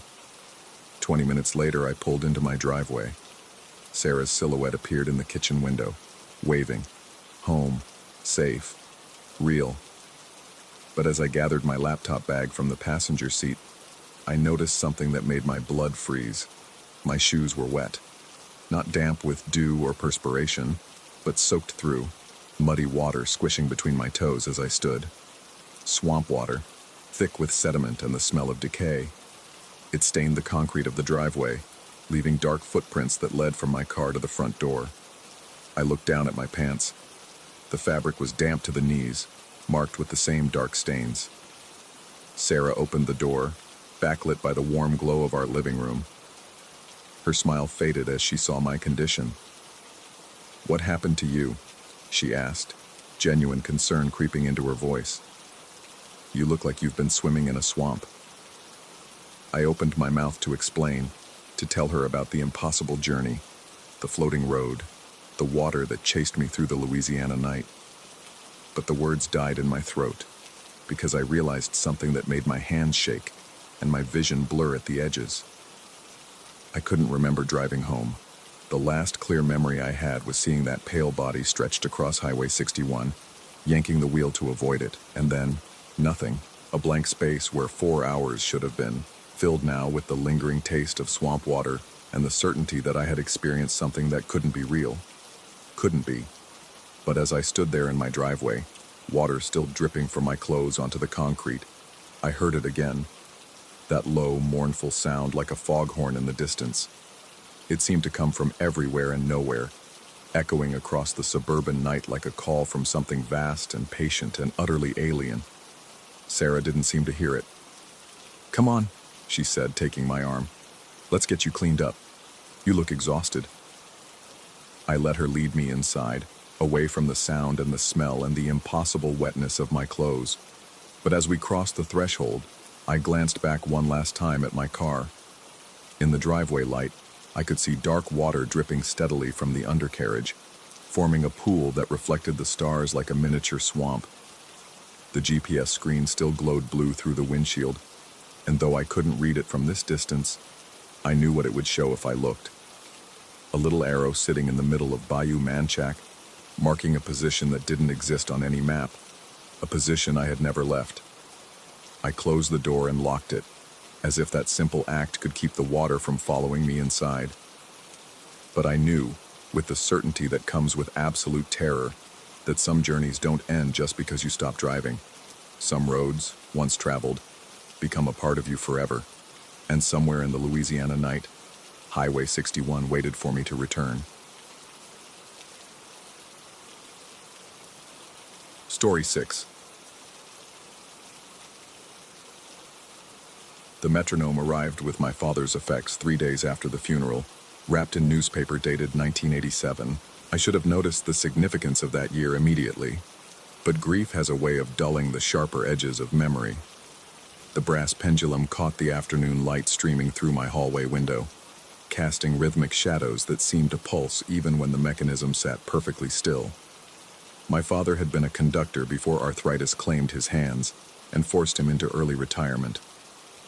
I remembered that metronome from my childhood, its authoritative tick-tock marking time during his evening practice sessions, a sound that had lulled me to sleep countless nights. Now, as a music professor myself, I felt a certain poetic justice in inheriting his tools of the trade. The device was heavier than I remembered, its wooden base worn smooth by decades of handling. A small brass plate on the front bore an inscription I'd never noticed before. Tempus Fugit, Munich, 1921. Time flies. How appropriately morbid for a timekeeper, I thought, setting it on the narrow table that ran along my hallway wall. That first evening, I wound the spring and set it to andante, roughly 76 beats per minute, a comfortable walking pace. The familiar sound filled my apartment with purpose, each tick a small anchor in the storm of emptiness that had followed Dad's passing. I let it run as I prepared dinner, its steady rhythm a comforting presence in the otherwise silent space. It was around 9:30 when I first heard the tapping, 3 soft raps against the wall, perfectly timed with the metronome's beat. Then silence. Then 3 more, this time from the wall behind my kitchen. I paused in my dishwashing, listening intently, but heard only the metronome's persistent tick-tock, tick-tock. I convinced myself it was settling pipes or perhaps mice in the walls. Old buildings are full of such mundane mysteries. But when I returned to the hallway to wind the metronome for its second cycle, I noticed something that made me pause. The tempo had slowed, not dramatically, but enough that my musician's ear caught the difference immediately. What had been a steady 76 beats per minute now felt closer to 70. Mechanical devices slowed down as their springs unwind. This was basic physics. I reset the tempo and wound the spring again, more tightly this time, and returned to my evening routine. The tapping resumed an hour later, but now it seemed more deliberate. 4 beats against the hallway wall, followed by 4 more from somewhere deeper in the apartment. The pattern was simple but insistent, and I found myself unconsciously counting along. 1, 2, 3, 4, 1, 2, 3, 4. When I checked the metronome again at 11, it had slowed to approximately 65 beats per minute. This was unusual. A quality timepiece should maintain its tempo for hours when properly wound. I made a mental note to take it to a repair shop, though something in me resisted the idea of letting strangers handle my father's instrument. I went to bed that night to the sound of distant tapping, always just out of phase with the metronome's rhythm, creating an unsettling polyrhythm that seemed to echo from within the walls themselves. In my dreams, I conducted an invisible orchestra, where the musicians refused to follow my beat, their instruments gradually falling out of sync until the music became a chaotic cacophony that jolted me awake at 3:33 a.m. The apartment was silent. Too silent. The metronome had stopped. I stumbled to the hallway, my bare feet cold against the hardwood floor. The pendulum hung motionless, and when I tried to restart it, the spring felt completely unwound despite my having wound it fully just 4 hours earlier. More disturbing was what I noticed as I bent to examine the mechanism. 3 scratches in the wood beside the base, as if someone had been tapping against the table with their fingernails. The next day brought a faculty meeting that kept me at the university until nearly 8 p.m. I found myself eager to return home. not from any sense of comfort, but from a growing compulsion to understand what was happening with the metronome. The tapping had become more frequent throughout the day, following me even to my office, where I could swear I heard faint rhythmic sounds coming from within my classroom walls. That evening, I decided to observe the device more carefully. I set it to 80 beats per minute, allegro moderato, and positioned myself in the living room where I could see the hallway without being too close. The tapping began almost immediately, but this time I was ready for it. The sounds weren't random. They were responding to the metronome, but not quite matching its tempo. Instead, they seemed to be creating a complex rhythmic counterpoint, sometimes doubling the beat, sometimes cutting it in half, occasionally falling into cross rhythms that would make any percussion student weep with frustration. As the hours passed, I watched the metronome gradually slow down, but this wasn't the smooth deceleration of an unwinding spring. The tempo dropped in discrete increments, as if someone were manually adjusting the weight on the pendulum. By 10 p.m., it had dropped to 60 beats per minute. By 11 p.m., it was down to 45. The tapping grew more insistent as the tempo decreased, and I began to hear new sounds. A subtle creaking that might have been settling wood, but which seemed to follow the beat. A whisper of air that could have been the heating system, but felt more like breathing. And underneath it all, a low humming that I felt more than heard, as if the building itself were singing. At 11:30, the metronome reached 30 beats per minute, a funeral march pace that made my skin crawl. The tapping had become more aggressive, no longer gentle finger raps, but sharp, deliberate knocks that seemed to come from multiple locations simultaneously. I counted 12 distinct sources of sound, arranged around my apartment like an invisible percussion section. By midnight, the tempo had dropped to 20 beats per minute. Each tick felt like an eternity, and in the spaces between, the apartment filled with sounds that shouldn't exist. The whisper of pages turning when I owned no books in the hallway, the soft percussion of footsteps that matched no rhythm I could identify, and most unnervingly, what sounded like someone humming along with the beat in a voice that reminded me disturbingly of my father's. I should have stopped it then. Should have opened the case and jammed the pendulum, or better yet, removed the mechanism entirely. But I found myself paralyzed by a growing certainty that interrupting this process would be somehow worse than letting it continue. At 1 a.m., the metronome was ticking at roughly 10 beats per minute, 6-second intervals that stretched like held breaths. The tapping had evolved into a complex polyrhythm involving what sounded like at least 20 different sources, all maintaining mathematical relationships to the slowing pulse that no group of mice or settling pipes could possibly achieve. At 2 a.m., 5 beats per minute, 12-second intervals. In the spaces between ticks, my apartment filled with an expectant silence that felt like the pause before an orchestra's entrance. I could hear my own heartbeat, loud and irregular against the mechanical precision of the slowing timekeeper. At 3 a.m., the metronome reached its final tempo, 3 beats per minute, 20-second intervals. Tick, long pause, tick, long pause, tick, and then silence. The sudden absence of sound was more frightening than any noise could have been. In that silence, I realized I had been holding my breath, waiting for something I couldn't name. The apartment felt different, not empty, but expectant, like a concert hall in the moment before the conductor raises his baton. I knew with a certainty that bypassed all rational thought that I needed to complete the measure. The metronome had given me 3 beats, but musical phrases demand resolution. Without conscious decision, I rapped my knuckles once against the hallway table, providing the 4th beat that would complete the 4/4 measure the metronome had begun. The moment my knuckles touched wood, every source of tapping I had heard throughout the evening responded with a single, unified beat. The sound seemed to come from everywhere at once: walls, ceiling, floor, as if the building itself were a massive percussion instrument that had finally found its voice. Then, silence again. Normal silence this time, without the oppressive weight of unfinished business. I wound the metronome and reset it to 76 beats per minute. It ran normally for the rest of the night. This became our routine. Every evening, the metronome would begin its normal operation, then gradually slow throughout the night until it reached that funeral pace of 3 beats per minute. Always three. Never two, never four.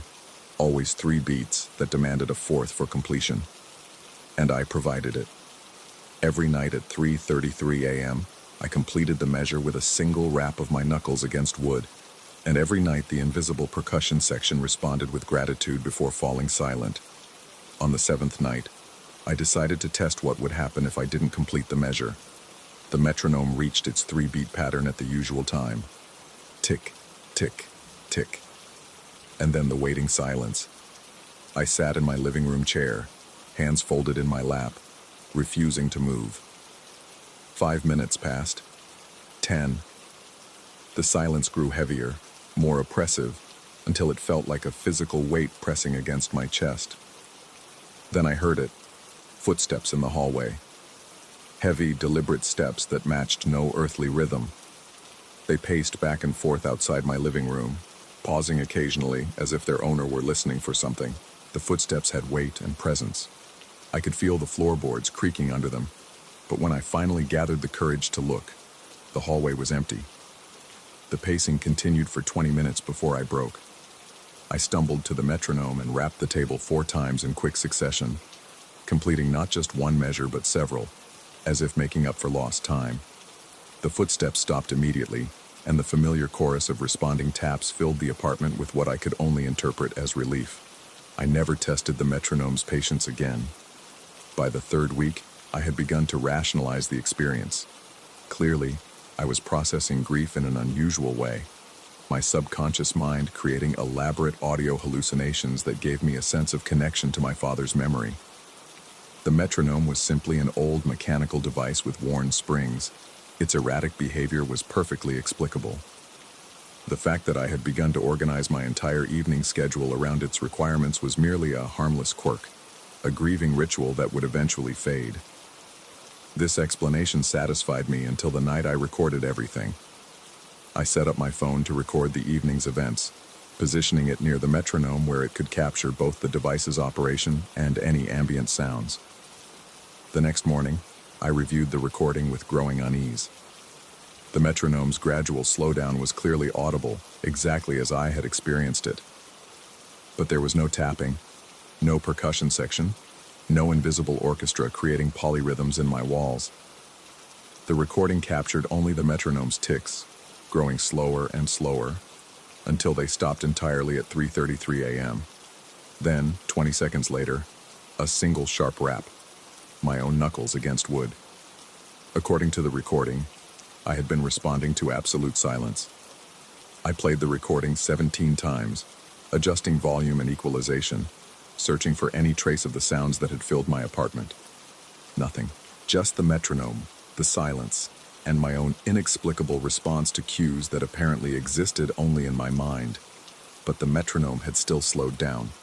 That was real, measurable, documented. Unless I had been unconsciously adjusting it myself, sleepwalking through some elaborate ritual my conscious mind had forgotten. I scheduled an appointment with my doctor and began researching sleep disorders, auditory hallucinations, and the psychological effects of grief. I also took the metronome to Muller's Music Repair, a shop that had been fixing instruments since before I was born. Old Man Muller examined the device with the reverence he reserved for truly vintage pieces. He wound it, timed it, and tested its regulation with the precision of someone who had spent 60 years listening to mechanical timepieces. His conclusion was definitive. The metronome was in perfect working order. The springs were strong, the escapement was properly adjusted, and the tempo regulation was accurate to within 1 beat per minute across all settings. A quality German timepiece that could easily run for another century with proper care. When I described its tendency to slow down throughout the evening, Muller looked puzzled. He had me demonstrate setting it to 76 beats per minute, and we both listened as it maintained perfect tempo for the 15 minutes I was in his shop. Perhaps the temperature in my apartment affected the mechanism, he suggested, or vibrations from traffic, or the building's heating system. These old devices could be sensitive to environmental factors. I took the metronome home with Muller's assurance ringing in my ears, determined to approach the situation more scientifically. I would monitor temperature, check for vibrations, Perhaps even install a more sophisticated recording system that could capture frequencies my phone might miss. That night, as the metronome began its familiar deceleration toward the 3:33 appointment, I realized with crystalline clarity that my scientific approach was missing the point entirely. The metronome was working exactly as intended. The question wasn't whether my father's timekeeper was malfunctioning. It was whether my father had ever really stopped using it. I thought about that inscription. Tempus fugit, Munich, 1921. Time flies. But what if time could also pause or loop or find ways to echo across the spaces between moments? At 3:33 a.m., when the metronome completed its 3-beat phrase, I understood that I wasn't completing a measure. I was participating in a duet that had begun long before I inherited the instrument. My father had trained me well in musical timing, perhaps better than I had ever realized. The metronome sits on my hallway table as I write this, maintaining perfect tempo at 76 beats per minute. In a few hours, it will begin its nightly ritual, and I will be ready to provide the 4th beat that transforms incomplete phrases into finished music. Some might call this madness, but they've never lived with the alternative. They've never heard the weight of those footsteps pacing through rooms that should be empty, or felt the oppressive silence that builds when musical phrases remain unresolved. I am my father's son, trained in the discipline of keeping time. And time, it seems, has its own requirements that extend far beyond the mechanical limitations of springs and pendulums. Tonight, like every night, I will complete the measure.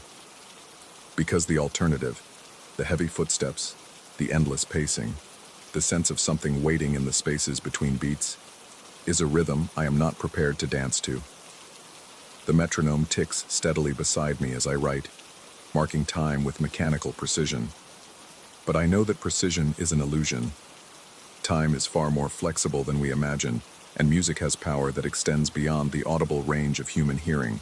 In a few hours, I will be called upon to participate in a performance that began decades ago and may continue long after I am gone. I am no longer certain whether I am keeping the metronome running, or whether it is keeping me. Story 7.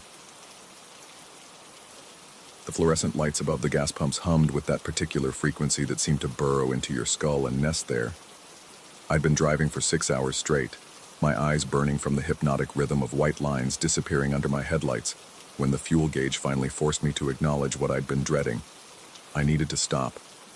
The station materialized from the Oregon darkness like something conjured from the void, a harsh rectangle of artificial light floating in an ocean of pine trees and mountain shadows. The sign read, Pete's 24 Hour, in letters that might have been red once but had faded to the color of dried blood. My Toyota's engine gave a small shudder as I pulled up to pump number 3, as if the car itself sensed something wrong with this place. The silence that followed when I cut the engine was absolute. No traffic, no wind, just the electric buzz of those lights and the distant hum of refrigeration units inside the station. Through the smudged windows, I could see a clerk hunched over what looked like a crossword puzzle, his face pale and slack in the fluorescent glow. I stepped out into air so cold it seemed to crystallize in my lungs. The smell hit me immediately. Not just gasoline and motor oil, but something else underneath. Something organic and wrong, like fruit left too long in a hot car. I chalked it up to road fatigue and my imagination running wild after too many hours of audiobook thrillers. The credit card reader on the pump was one of those old models with a cracked screen that made the text swim and blur. I swiped my card 3 times before it accepted, and even then, the display flickered between English and what looked like symbols I didn't recognize. Probably just a malfunction, I told myself, but my fingers trembled slightly as I selected regular unleaded. That's when I first noticed him. The clown stood at the edge of the light's reach, just beyond pump number 5. Not a birthday party clown or a circus performer. This was something that had once been those things, but had been left out in the weather too long. His makeup had smeared and cracked, leaving gray streaks down cheeks that might have been painted white a lifetime ago. The red mouth was still there, but it drooped downward in an expression of profound sadness that seemed to emanate from somewhere deeper than costume. He clutched a squeegee in one gloved hand and a spray bottle in the other. both dripping steadily onto the cracked asphalt. When our eyes met, he shuffled forward with the careful gait of someone who'd learned to be cautious about sudden movements. His voice, when it came, was nothing like what I expected. No jovial carnival pitch or theatrical projection, just a tired whisper that somehow carried across the space between us. "Clean your windshield, mister? Just $50. Need to pay the fare to get back home." $50 for a windshield cleaning. The absurdity of it should have made me laugh, but something in his tone, desperate, pleading, killed any amusement before it could form. I found myself studying his face, looking for signs of mental illness or drug use. But all I saw was exhaustion so complete it seemed to radiate from his pores. I told him no, thank you, and turned back to the pump. The numbers on the display were climbing steadily. 2047, 2048, 2049s. The fuel flowed with that familiar liquid whisper, and everything seemed normal until I happened to glance at my windshield. The reflection should have shown the gas station behind me, the fluorescent lights, maybe the clown shuffling back to his spot by pump 5. Instead, I saw my fuel tank, not the external view, but somehow an internal perspective, as if I were looking down into the tank itself. And it was empty, completely, impossibly empty. I jerked my head around to look at the pump display. Still climbing, 32.15, 32.16. The handle was definitely dispensing fuel. I could feel the weight shifting in the car as the tank filled. But when I looked back at the windshield, that impossible view persisted. Empty tank, bone dry. My heart rate spiked, and I found myself pressing my face closer to the glass, trying to make sense of what I was seeing. The reflection wavered slightly, like heat shimmer, but the image remained. Empty tank, shadows dancing across bare metal. The pump clicked off. 38.74. Full tank, according to the gauge on my dashboard. I replaced the nozzle with hands that had developed a fine tremor, trying to rationalize what I'd seen. Optical illusion, I decided. Some trick of the fluorescent lights and the angles, the kind of thing that happens when you're tired and your brain starts misfiring. But as I climbed back into the driver's seat, I couldn't shake the image. And when I started the engine, I found myself staring at the fuel gauge with an intensity that bordered on obsession. Full.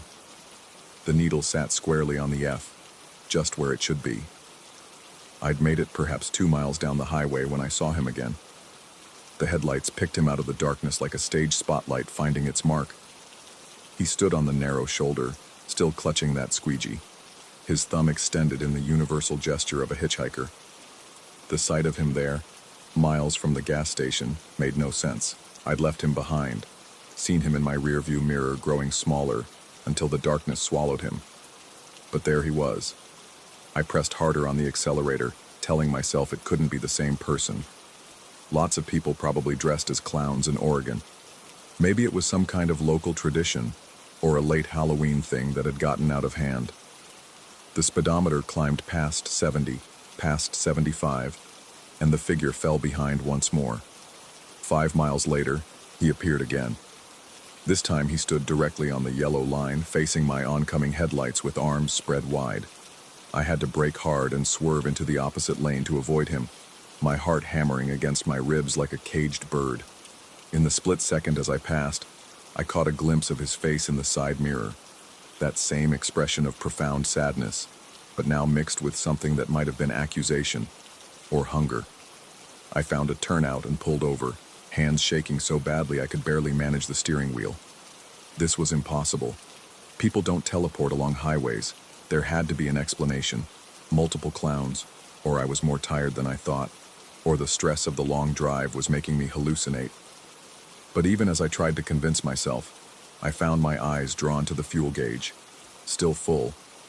The needle hadn't moved. After nearly 10 miles of driving, it should have dropped at least a little, but it remained stubbornly pegged at maximum. I sat there in the turnout for 20 minutes, engine idling, trying to make sense of what was happening. The heater blew warm air across my face, and the radio played soft jazz that did nothing to calm my nerves. Every few minutes I'd check the gauge, still full, still impossible. When I finally worked up the courage to continue, I drove like an old man, 55 in a 70 zone, checking my mirrors obsessively, jumping at every shadow the headlights revealed. The highway stretched ahead like a black ribbon, and I began to understand why they called this part of Oregon the Lonesome Highway. No other cars, no lights except my own, just mile after mile of forest pressing in from both sides. The clown appeared again at the 15-mile mark. This time he stood beside a reflective highway sign, and the way the light bounced off the metal made it look like there were dozens of him, an infinite regression of sad, dripping figures stretching back into the darkness. I didn't slow down, didn't swerve. I just gripped the steering wheel tighter and held my course, telling myself he'd move at the last second. He didn't. I felt the impact, not physical, but something else. A kind of psychic shudder that ran through the car like we'd driven through a spider web made of ice. The temperature inside the cabin dropped 10 degrees in an instant, and my breath began to fog. But when I checked the rearview mirror, the highway behind me was empty. That's when I noticed the windshield. The reflection had changed again. Instead of the road ahead, I was seeing that impossible view into my fuel tank. But now the tank wasn't empty. It was filling with something dark and thick that definitely wasn't gasoline. The liquid moved with purpose, flowing upward in defiance of gravity, and as I watched, shapes began to form in its surface. Faces, maybe, or hands reaching up from below. I pulled over again, this time at an abandoned rest stop where concrete picnic tables squatted like tombstones in the darkness. The fuel gauge still read full, but every time I looked at the windshield, that dark liquid seemed to rise a little higher. And underneath it, barely visible in the reflection's depths, I could see the clown. He was inside the tank somehow, floating in that impossible space, his makeup running in dark streams as he mouthed words I couldn't hear. The rational part of my mind, the part that had gotten me through college and law school and 15 years of corporate practice, insisted this was all fatigue-induced hallucination. People don't live inside fuel tanks.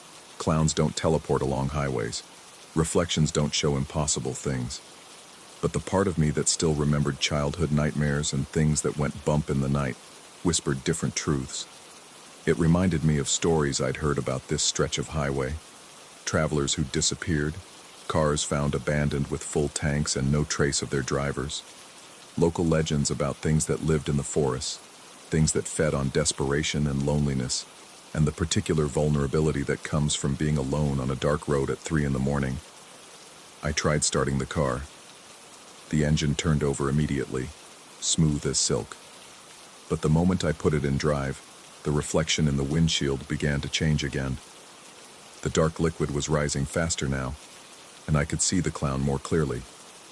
He was struggling, his gloved hands pressed against some invisible barrier, his mouth open in what looked like a scream. And then I heard his voice, impossibly clear despite the layers of glass and metal and impossibility between us. "Please," he said, $50. Just $50 to pay the fare home." The sound came from everywhere and nowhere, from the radio speakers, from the air vents, from inside my own skull. It echoed in the spaces between my thoughts, and I realized with crystal clarity that this had nothing to do with windshield cleaning. This was about something else entirely, something that required payment, something that had been waiting at that gas station for travelers like me.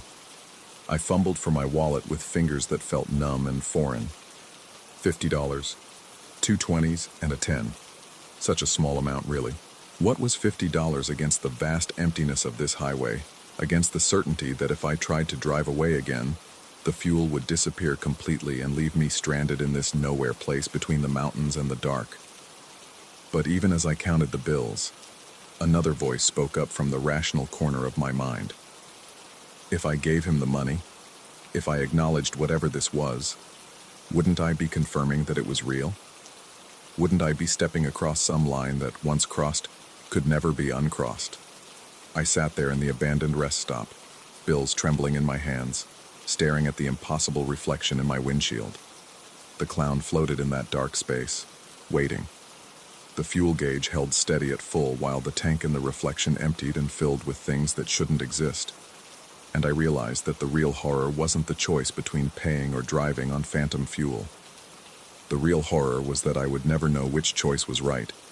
Whether I paid the $50 or tried to drive away, I would spend the rest of my life wondering if what I'd experienced was real or just the product of a tired mind pushed too far. In the reflection, the clown pressed his face against the barrier that separated us, and for just a moment, his expression changed. The sadness was still there, but underneath it, I saw something else. Relief, maybe, or recognition. As if he understood that some travelers make it to this point and others don't. But everyone who does faces the same impossible choice. The bills rustled in my hands as a wind I couldn't feel stirred through the car. Somewhere in the distance, I thought I heard carnival music. Faint and discordant, like a calliope with half its keys broken. The sound seemed to come from the highway itself, from the asphalt, and the painted lines and the reflective markers that stretched away into the darkness. I looked at the fuel gauge one more time. Still full. Still impossible. Still waiting for me to decide whether to trust what I could see, or what I thought I knew about the way the world was supposed to work. The clown in the reflection smiled then. Not the painted smile of his makeup, but something sadder and more human underneath. He held up one gloved hand and began counting down on his fingers. 5, 4, 3. At 2, I made my choice, but I'll never tell you what it was. Because some things are too dangerous to speak aloud, especially when you're alone on a dark highway with nothing but the hum of fluorescent lights and the whisper of wind through pine trees to keep you company. Some choices echo forward and backward through time, creating ripples that touch other travelers on other nights. And the only mercy is in not knowing which ripples are real and which are just reflections of reflections, stretching away into infinity like images caught between mirrors. All I'll say is this: if you ever find yourself at a 24-hour gas station in Oregon and a sad clown offers to clean your windshield for $50, pay very close attention to what you see in the glass, because the reflection might show you more than just what's behind you. It might show you what's waiting ahead.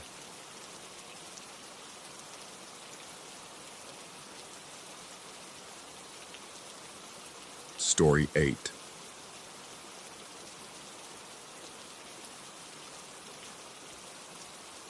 The smell hit me first. Not wood smoke, but something older, deeper. Something that had been waiting. I've been leading wilderness groups for 37 years, ever since my discharge from the Army. Built countless fires in every condition nature could throw at me. But standing in that timber pavilion in the Rangeley Lakes Reserve, staring at the perfectly stacked kindling in the stone circle, I felt my hands shake for the first time since Vietnam. The October wind whistled through the gaps in the log walls, carrying the scent of dying leaves and something else. Metallic, sharp, like blood on snow. 8 adults from the corporate retreat sat on the rough-hewn benches around me, their faces expectant in the gathering dusk. They'd paid good money for this authentic wilderness experience, and I was their guide, their protector, their connection to something primal they'd lost in their fluorescent-lit cubicle lives. Just like the damn fire, Marcus. The match flared yellow against my weathered fingers. I touched it to the birch bark tinder, watched the flame catch and spread. Normal. Natural. The way fire had behaved for a million years. Then the smoke rose. It didn't billow or drift. It poured, thick and black as motor oil, moving with deliberate purpose against the evening breeze. Instead of dispersing through the pavilion's open sides, it gathered itself into a dense column that seemed to pulse with its own heartbeat. The temperature dropped 10 degrees in as many seconds. "That's unusual," said Jennifer, the marketing executive from Boston. Her voice carried that forced lightness people use when they're trying to convince themselves everything's normal. The smoke began to spread outward from the fire pit, but not randomly. It moved like spilled mercury, flowing along the wooden floor in perfect geometric patterns, avoiding the benches where my group sat but creating barriers between them. Invisible barriers. I could feel the air itself changing, becoming denser, heavier, as if the smoke was somehow compressing the space around us. I reached toward the encroaching darkness with my hand and met resistance. Not solid, but substantial, like pushing through thick honey that refused to part. My skin tingled where it touched the boundary, a sensation somewhere between numbness and burning that left no mark but lingered in my bones. "Mr. Garrett?" Tom, the accountant, stood up too quickly. His face had gone pale. "I think I need some air. I'll just step outside for a moment." He moved toward the nearest exit, what had been an open archway covered only by canvas flaps when we'd arrived an hour earlier. But as he approached, the heavy fabric began to change. The weave tightened, threads multiplying impossibly until the canvas became solid as concrete. Tom pressed his palms against it, pushed with his whole body weight. Nothing gave.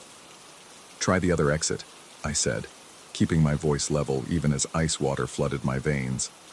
But I already knew what we'd find.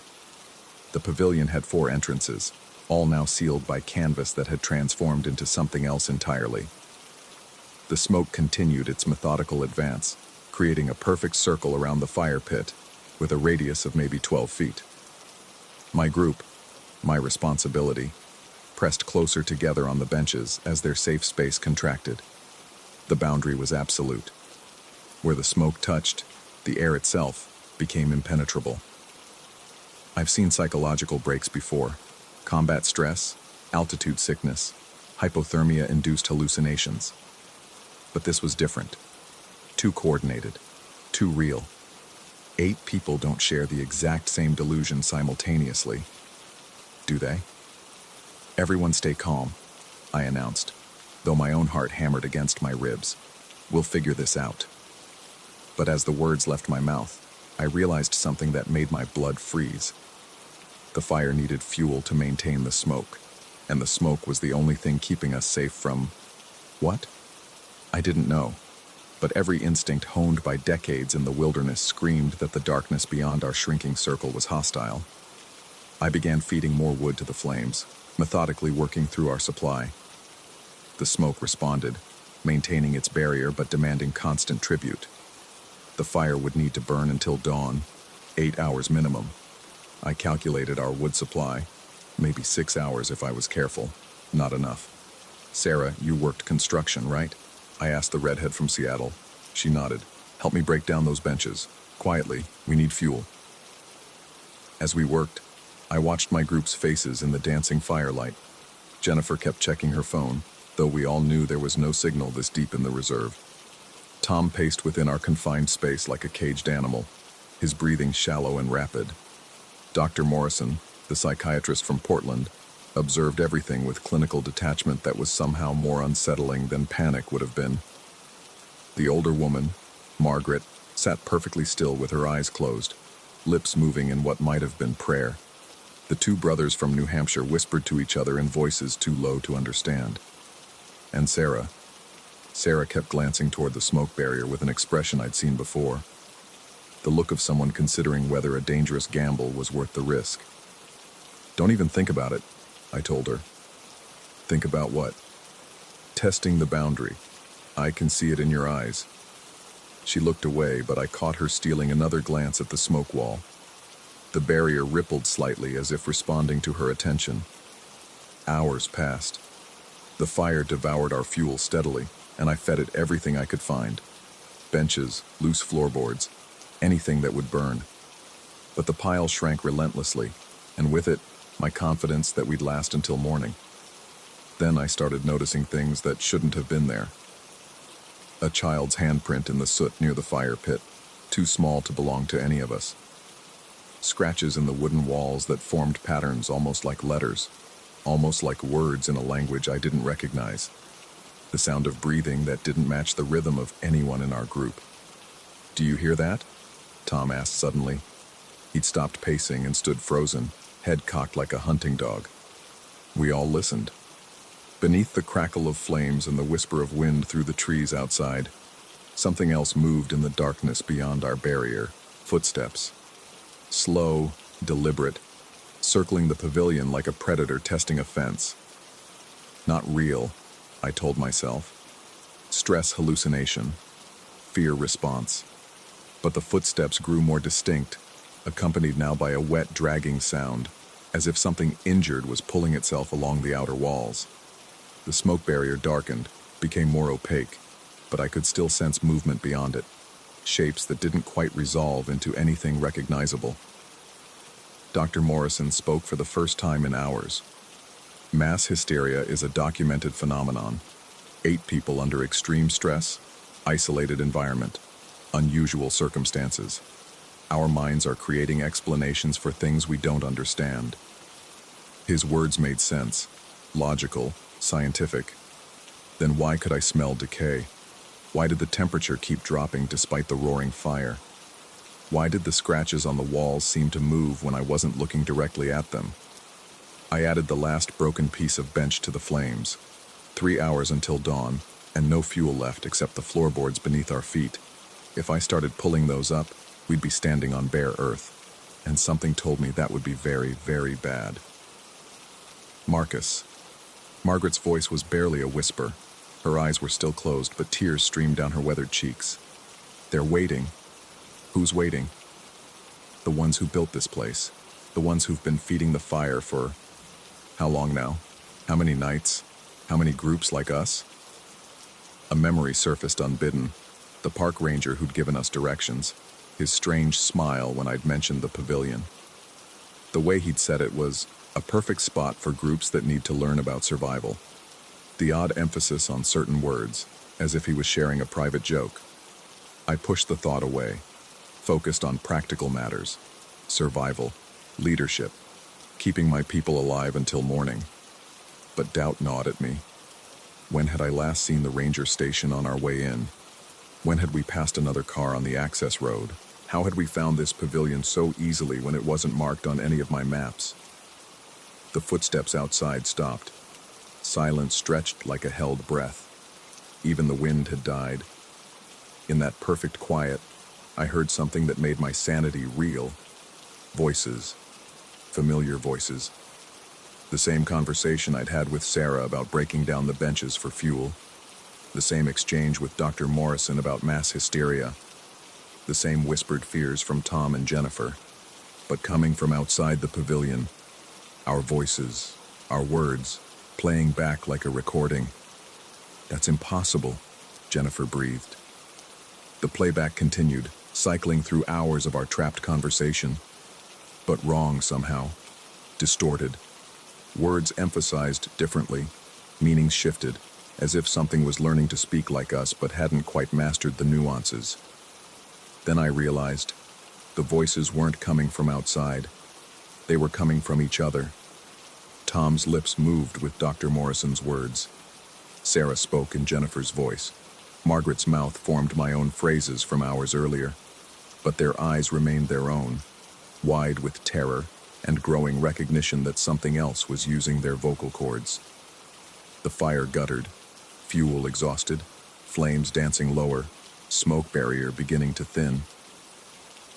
"Feed it," Margaret said, but in Tom's voice. "Feed it everything." I knew what she meant, what it meant. The logical progression of the night's equation. 8 hours until dawn, no more wood, no more benches, nothing left to burn except... No. I backed away from the group, even though there was nowhere to go. "We'll find another way." But they were all looking at me now with expressions that weren't quite right. Familiar faces wearing unfamiliar thoughts. The smoke continued to thin, and whatever waited beyond our shrinking sanctuary pressed closer. I grabbed the last pieces of our makeshift barricade and threw them on the coals. The flames rose briefly, but I could see this was just buying minutes, not hours. "Tell me about the ranger," Dr. Morrison said in his own voice, but with Margaret's speaking pattern. "The one who recommended this place." I tried to remember. Tall man, weathered face, knowing smile. But when I reached for specifics, his name, his badge number, what he'd actually looked like, the details slipped away like smoke. "There was no ranger," Sarah whispered, and for a moment her voice was entirely her own. "We found this place ourselves, drove right to it like we'd been here before." The truth hit me like a physical blow. No ranger, no recommendations, no coincidence that we'd found this isolated pavilion with its perfectly prepared fire pit and its convenient stack of kindling. We'd been drawn here, led here, expected, But by what? And why? The fire dropped to glowing embers. The smoke barrier became translucent and I could see shapes moving beyond it. Not quite human shapes, things that walked upright but moved wrong, bent at angles that hurt to perceive. "Feed the fire, Marcus," my group said in unison, their voices harmonizing in ways that human voices shouldn't. "Keep us safe until dawn." I looked at my hands, at the fuel-stained wood chips clinging to my palms, at the desperate faces of 7 people who'd trusted me to protect them, at the dying flames that stood between us and whatever waited in the dark. Dawn was still 3 hours away.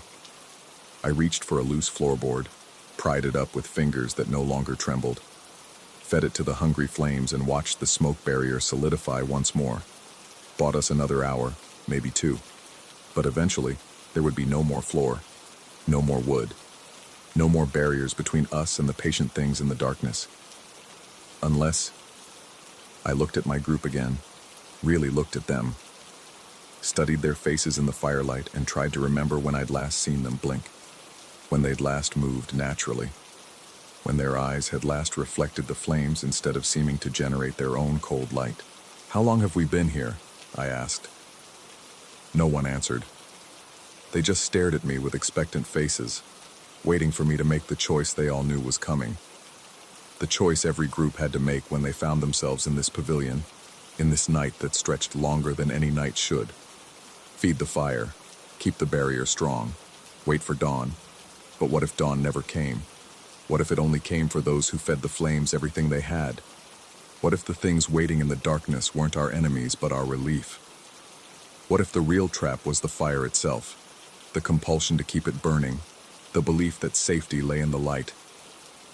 I picked up another floorboard, held it over the flames, and hesitated. "Do it," Jennifer said in Margaret's voice. "Feed the fire," Tom added with Sarah's inflection. "Keep us safe," Dr. Morrison concluded, but the words came out in my own voice, words I hadn't spoken. I dropped the board into the flames and watched it catch. The smoke thickened, the barrier strengthened, and the shapes beyond grew more agitated, frustrated.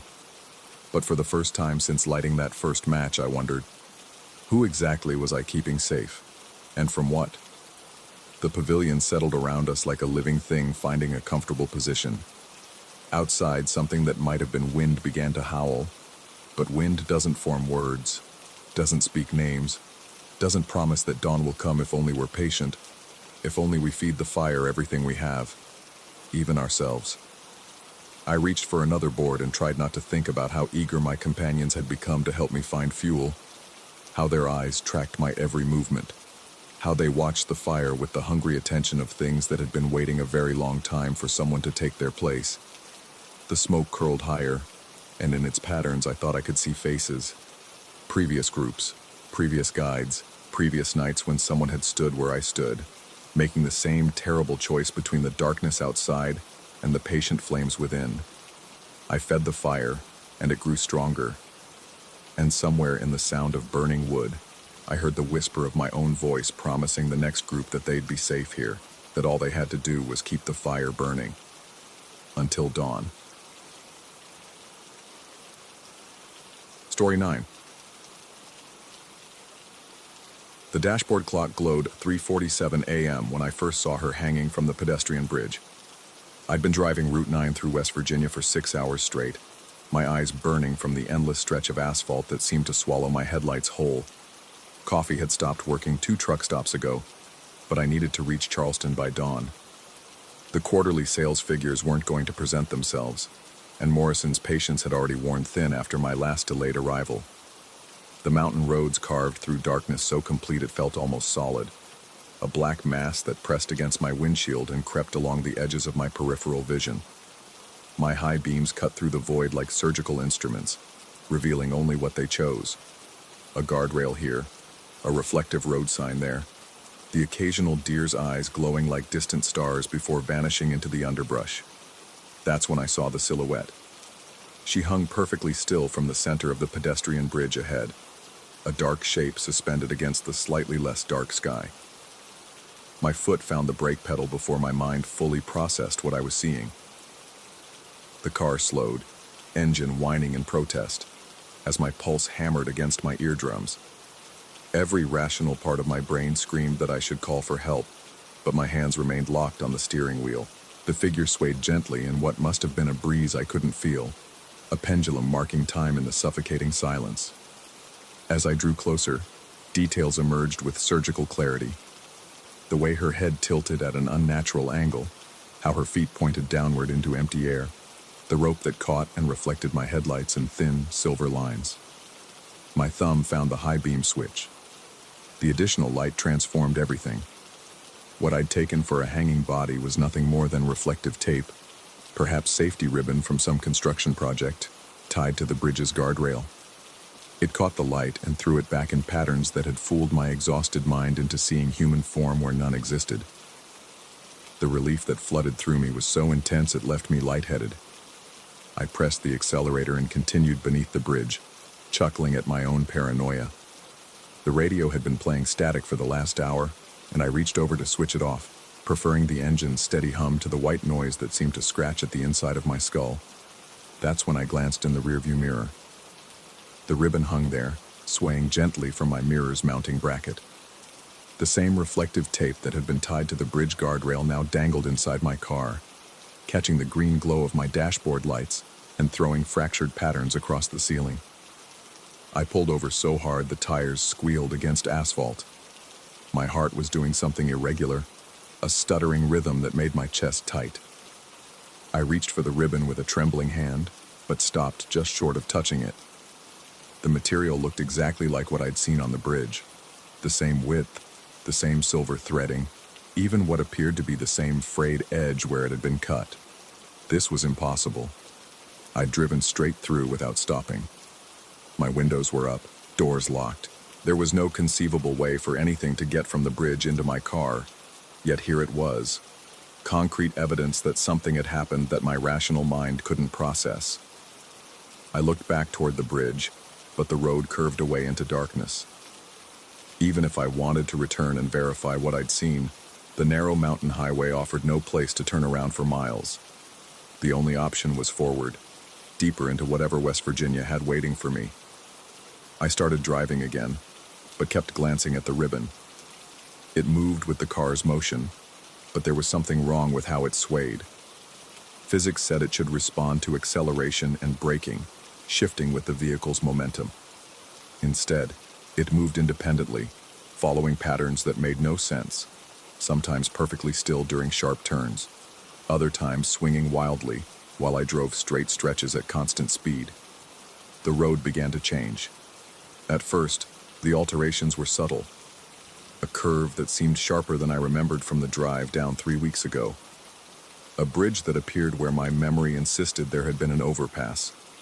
Mile markers that counted backward, then forward again, as if the highway couldn't decide which direction it preferred. I told myself it was fatigue. Sleep deprivation could cause hallucinations, make familiar routes seem foreign. The mind created patterns where none existed, especially when stressed and exhausted. But the ribbon kept swaying, and with each movement, something else shifted in my peripheral vision. A guardrail post that hadn't been there moments before. A road sign advertising a town I'd never heard of. Trees that leaned at angles that should have toppled them years ago. The mountains themselves seemed to be slowly rearranging their silhouettes against the star-drunk sky. I tried the radio again, desperate for human voices to anchor me to normalcy. Static answered, but underneath the white noise, something else emerged, faint at first, like voices heard through water, then gradually more distinct. It sounded like conversation, multiple people talking over each other, but I couldn't make out words. The volume seemed to fluctuate with the ribbon's movement, growing louder when it swung toward the radio, fading when it moved away. My speedometer showed 65, but the sensation of movement felt wrong. Sometimes it seemed like I was crawling, the painted lines creeping past my windows like lazy insects. Other times, despite the steady speedometer reading, the landscape blurred past so quickly it left streaks across my vision. Mile marker 47 appeared in my headlights, followed 30 seconds later by mile marker 51, then 39, then 61. The numbers meant nothing anymore. Distance had become negotiable, subject to revision by whatever force had decided to edit the very fabric of the road beneath my tires. I considered stopping, pulling over to collect myself and try to make sense of what was happening. But every potential stopping place, rest areas, scenic overlooks, even the shoulder itself, seemed to shift and dissolve as I approached. What looked like a safe place to park would reveal itself to be a steep embankment or solid rock face when my headlights actually reached it. The road was keeping me moving, herding me forward through its constantly rewriting landscape. The ribbon had begun to emit its own light, a soft silver glow that had nothing to do with reflecting my dashboard instruments. It pulsed slowly, like a metal heartbeat, and with each pulse, the world outside my windows became a little more unstable. Trees melted and reformed, hills inverted themselves. The yellow center line sometimes ran straight ahead, sometimes curved impossibly upward into the sky before diving back down to continue its painted guidance. I found myself no longer questioning these impossibilities, just accepting them as part of whatever new rules governed this stretch of highway. The rational part of my mind had retreated to a small, quiet corner where it observed without comment, too overwhelmed to maintain its skeptical commentary. Through the static-laced radio voices, I began to hear my own voice mixed into the conversation. Not real-time. These were words I'd spoken hours ago, days ago, fragments of phone calls and meetings and casual conversations, all layered together into a chorus of myself discussing sales reports and delivery schedules and the weather. But underneath my own voice, something else was learning to speak with my words, practicing my inflections, getting the rhythm almost right, but not quite. The ribbon's glow intensified, casting everything inside the car in silver light that made my hands look pale and insubstantial. When I glanced in the side mirrors, my reflection seemed delayed, moving a split second after I did, like watching myself through thick glass underwater. Mile marker 23 passed, then immediately reappeared.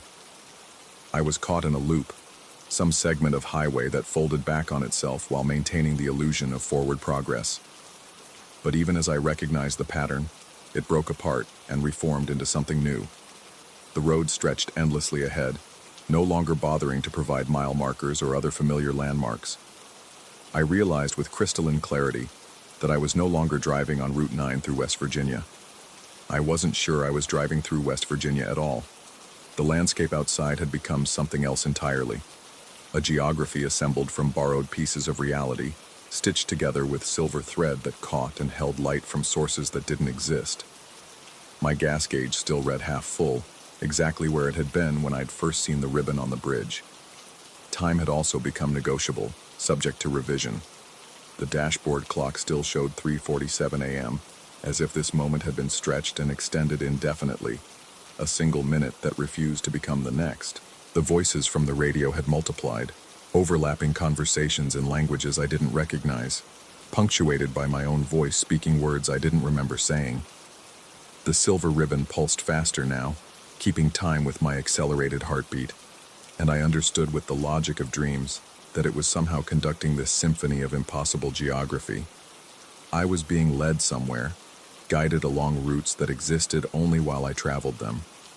The road wasn't just changing around me, it was being written as I drove. Each curve and hill and straightaway constructed moments before my headlights revealed them, then dissolving back into potential once I'd passed. The realization should have terrified me, but instead, I felt a strange sense of acceptance. Maybe this was what happened to drivers who pushed too hard, who drove too far into the early morning hours when the boundary between waking and sleeping became permeable. Maybe every highway had places like this, loops and detours that existed only for travelers who'd crossed some invisible threshold of exhaustion and disbelief. Or maybe the road had simply decided it needed a witness, someone to observe its constant act of creation and dissolution, and I'd been chosen for reasons I couldn't comprehend.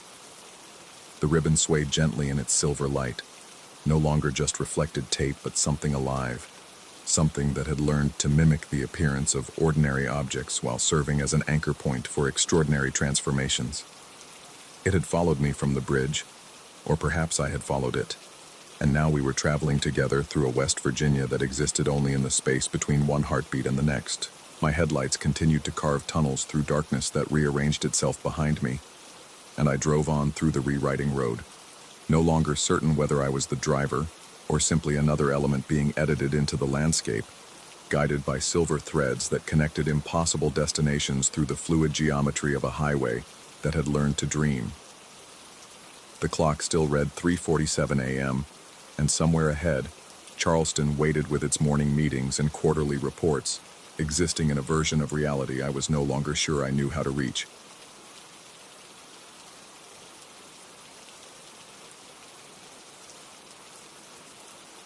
Story 10.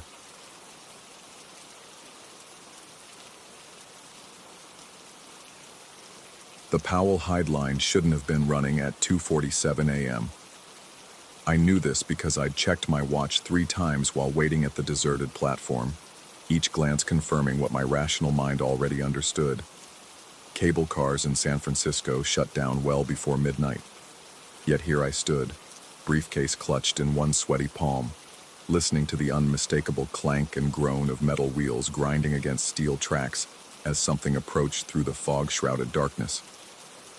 The business dinner had run late, much later than anyone had anticipated, and certainly later than I'd planned when I'd declined the company car that afternoon, foolishly confident that San Francisco's public transportation would accommodate my schedule. 3 drinks and 4 courses had stretched into what felt like an endless evening of forced networking, each handshake and business card exchange further delaying my return to the hotel. By the time I'd escaped the restaurant's suffocating atmosphere of artificial camaraderie, the city had transformed into something altogether different from the tourist-friendly destination I thought I knew. The cable car emerged from the mist like a ghost ship materializing from fog, its brass fittings gleaming dully under the sparse streetlights. The conductor's bell clanged once, a hollow resonant sound that seemed to hang in the air far longer than physics should have allowed. I almost didn't board. Something in the way the vehicle sat too still on the tracks, something in the absolute silence that followed that solitary bell, made every instinct scream at me to turn around, find a taxi, walk the 15 blocks back to my hotel if necessary. But the fog was thickening, and the city's late-night streets had begun to feel hostile in ways I couldn't quite articulate. The cable car represented warmth, light, and most importantly, movement away from this increasingly unfamiliar landscape. I stepped aboard. The interior was exactly as empty as it had appeared from outside. Wooden benches stretched along both sides of the car, their surfaces worn smooth by decades of passengers, while brass handholds caught and reflected the dim overhead lighting in ways that created shifting patterns of shadow and illumination. The conductor, a thin man whose face I couldn't quite bring into focus no matter how directly I looked at him, nodded once in my direction before returning his attention to whatever lay ahead in the darkness. We began moving with a jolt that nearly sent me tumbling into one of the bench seats. I grabbed for a handhold and settled into what I hoped would be a brief journey back to familiar territory, back to the sanitized comfort of my hotel room where none of this would matter come morning. That's when they boarded. The first stop came without warning. No slowing, no announcement. Just a sudden halt that made the cable car's frame shudder and complain. 6 figures materialized from the fog as if they'd been waiting there all along. Though I was certain the platform had been empty when we'd passed, they moved with an odd synchronization, each step perfectly timed with the others, their faces obscured by shadows that seemed deeper and more absolute than the surrounding darkness should have created.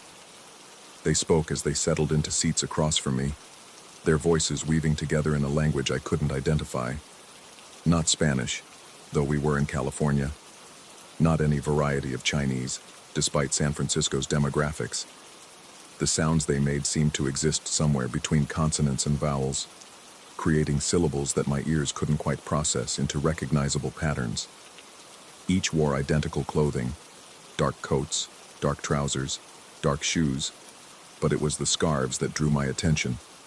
Bright red silk, wrapped around their necks with identical precision, the fabric so vivid it seemed to pulse with its own internal light. I tried not to stare, focusing instead on the cityscape beyond the windows, but my eyes kept returning to those scarves. The color was wrong somehow, too intense for the muted palette of the fog-shrouded night. too alive against the static darkness of their clothing. When one of them turned slightly in my direction, I caught a glimpse of skin so pale it was almost translucent, and eyes that reflected the overhead lights like an animal's. The second stop brought 4 more passengers, then 6 more at the third, each group identical to the first. Dark clothing, red scarves, that strange synchronized movement as they boarded and found seats. The incomprehensible language continued, growing in volume and complexity as more voices joined the conversation, but never quite loud enough to drown out the increasingly frantic beating of my own heart. By the 5th stop, the cable car was nearly full, and I was beginning to feel the weight of dozens of eyes studying me, with an intensity that made my skin crawl. I tried to check my watch again, but the numbers seemed to blur and shift whenever I looked directly at them. The fog outside had grown so thick that it was impossible to determine our location or direction, and the intervals between stops felt simultaneously too long and too short, as if time itself had become unreliable. That's when I noticed the reflection. It started as a flicker in the window glass, something that didn't quite match the interior of the cable car, a discrepancy in the way the light fell or the shadows arranged themselves. I pressed closer to the window, trying to see past the condensation and fog, and felt my stomach drop as the truth became undeniably clear. Behind our cable car, stretching back into the darkness, was another identical car, and behind that one, another, and another.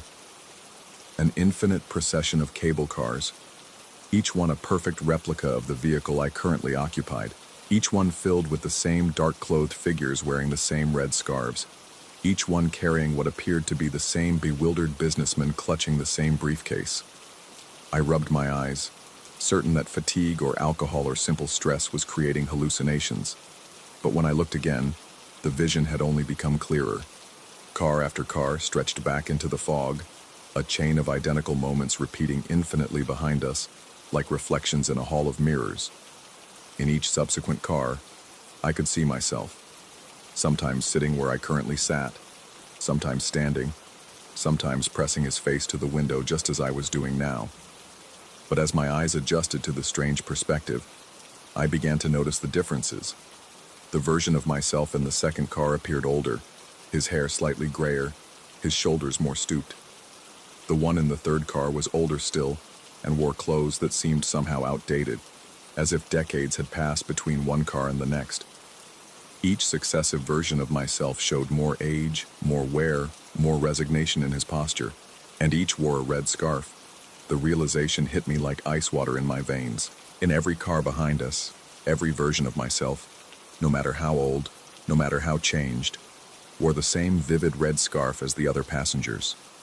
The only version that didn't, the only one still wearing his original business attire, was me.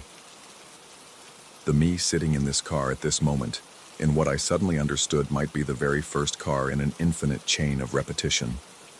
The conversation around me had grown louder, more urgent, though the language remained incomprehensible. I turned away from the window to find that every passenger in the car was now facing me directly, their pale faces reflecting the overhead lights, their dark eyes fixed on me with an intensity that made it difficult to breathe. The red scarves seemed to shimmer and move of their own accord, the silk rippling like liquid in the still air of the cable car's interior. One of them, the figure who had boarded first, slowly reached into his coat pocket and withdrew something that gleamed in the dim light. Another red scarf, pristine and perfectly folded, the same impossible color as all the others. He held it out toward me with both hands, as if offering a gift or performing some kind of ceremony. The cable car began to slow. I could feel the next stop approaching, could sense the platform materializing from the fog ahead, even though I couldn't see it yet. My hands trembled as I gripped the briefcase handle, every muscle in my body coiled and ready to spring. The figure with the scarf took a step closer, then another, his movement still perfectly synchronized with some rhythm I couldn't hear or understand. Behind him, the other passengers had begun to rise from their seats, all of them now holding identical scarves, all of them moving toward me with that same measured, inevitable pace. The cable car's bell clanged once, twice, 3 times, each sound echoing strangely in the enclosed space. each reverberation seeming to come from somewhere impossibly distant. As the car lurched to a stop, I caught one final glimpse through the window at the infinite procession of cable cars stretching behind us. In each one, my future selves sat passively in their seats, red scarves bright against their dark clothing, their faces bearing expressions of acceptance and resignation. But it was the figure in the very last car, so distant that he was barely visible through the fog and darkness, that made me finally understand the true nature of my situation. That final version of myself was ancient, his skin wrinkled and spotted with age, his hair completely white, his body bent and frail. But his eyes, even across the impossible distance, even through the layers of fog and glass and darkness, those eyes were still alert, still aware, still trapped in this endless journey through the night. And around his neck, that same red scarf glowed like a beacon in the darkness. The doors of the cable car opened with a pneumatic hiss. I ran. My feet hit the platform at a dead sprint, briefcase abandoned somewhere in the cable car behind me, my only thought to put as much distance as possible between myself and that infinite chain of repetition. The fog swirled around me as I stumbled through the darkness, searching desperately for familiar landmarks, for any sign that I had somehow returned to the ordinary world I thought I understood. But even as I ran, even as the cable car's bell faded into the distance behind me, I could feel something around my neck that hadn't been there before. Something soft and warm and the color of fresh blood, growing tighter with each passing moment, marking me as surely as if I had never left that car at all. In the morning, I told myself, this would all make sense. In the morning, I would be back in my hotel room, preparing for another day of meetings and presentations, and this entire experience would fade into the category of stress-induced hallucination or alcohol-fueled nightmare. But somewhere in the fog behind me, I could still hear the sound of that bell, clanging steadily as the cable car continued its journey through the night, carrying its cargo of passengers with their red scarves toward some destination I would spend the rest of my life hoping never to discover. And around my neck, the silk grew tighter still. Story 11. And the shovel bit into Virginia clay, with the same dull thud it had made for 3 months now. But tonight something felt different. Maybe it was the way the October wind carried voices that weren't there, or how the restored section of Hollowbrook Cemetery seemed to breathe in the moonlight. I'd been working the night shift since August, when old Henderson finally retired after 47 years of tending these grounds. The pay was decent, the work solitary, exactly what I needed after the divorce papers and the long stretch of unemployment that followed. But tonight, as I hauled another load of mulch toward the Civil War section, I felt eyes on my back. I stopped, letting the wheelbarrow settle into the soft earth. The sensation crawled up my spine like cold fingers, and I turned slowly, scanning the rows of weathered headstones that stretched into the darkness. Nothing moved except the skeletal branches of the old oak trees, their shadows dancing across marble faces worn smooth by decades of Virginia weather. Get it together, Marcus, I told myself, gripping the wheelbarrow handles tighter. You're alone out here. You're always alone out here. That's when I heard it. A voice, low and rhythmic, coming from somewhere near the newly restored Whitmore family plot. The words were indistinct, but the cadence reminded me of prayer, or maybe poetry. My pulse quickened. I'd been explicit with the day crew about keeping the gates locked. No one should be here except me. I abandoned the wheelbarrow and pulled my flashlight from my belt, though I kept it unlit. Better to approach quietly, see what I was dealing with before announcing my presence. The voice grew clearer as I crept between the headstones, my work boots silent on the carpet of fallen leaves. And in the spaces between heartbeats, she remembers. I froze. The voice belonged to a man, cultured and deliberate, with an accent I couldn't place. Not southern, not exactly northern either. Something older, more refined. I edged closer, using the larger monuments for cover until I could see the source. A figure knelt beside Sarah Whitmore's grave, the one we just finished restoring last week. The marble had been cracked and stained for decades, but the Historical Society had funded a complete renovation. Now it gleamed white in the moonlight, and beside it knelt a man in a dark suit that looked like it belonged in a museum. The clothing was unmistakably from another era. The cut of the jacket, the high waist of the trousers, even the way he wore his hat at a slight angle. But what made my breath catch wasn't his anachronistic appearance. It was what happened when he spoke. The morning glory opens only for the sun. As the words left his lips, something pale unfurled from the bare earth beside the headstone. A flower, white as bone, pushing through soil that had been barren moments before. Its petals opened with an almost audible whisper, and I caught a scent like jasmine mixed with something I couldn't identify, something that reminded me of old books and forgotten rooms. The man continued his monologue, and with each phrase, another flower bloomed. Soon, a small garden of impossible white blossoms surrounded Sarah Whitmore's restored grave, their luminescence visible even without my flashlight.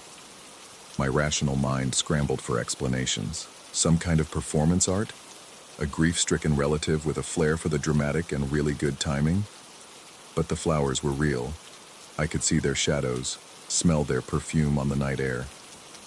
I must have made a sound, shifted my weight wrong, because the man stopped speaking.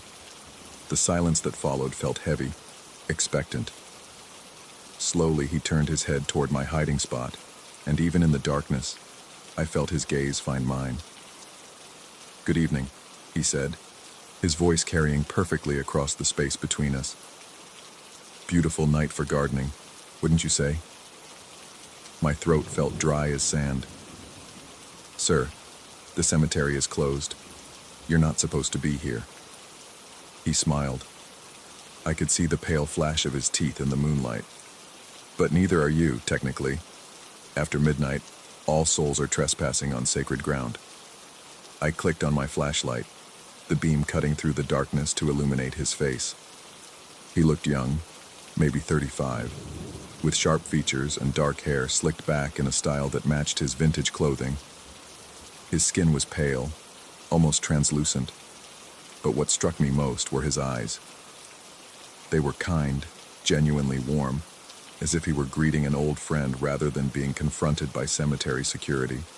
"I work here," I said, trying to inject authority into my voice. "I'm the night groundskeeper." "Marcus Holt," he said, and the sound of my name in his mouth made my skin prickle. "Yes, I know. You've been doing excellent work. The grounds have never looked better." I hadn't given him my name. The logical part of my brain noted this inconsistency and filed it away with all the other impossible things I'd witnessed in the last few minutes. The flowers, for instance, which now swayed gently in a breeze I couldn't feel. "How do you—" "The Whitmore plot needed attention for so long," he continued, rising gracefully to his feet. "Sarah was growing lonely, but you've given her neighbors again." He gestured to the flowers with obvious pride. "She appreciates the company."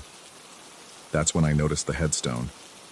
When the restoration crew had finished their work, it had borne only Sarah Whitmore's name and dates, 1847, 1889.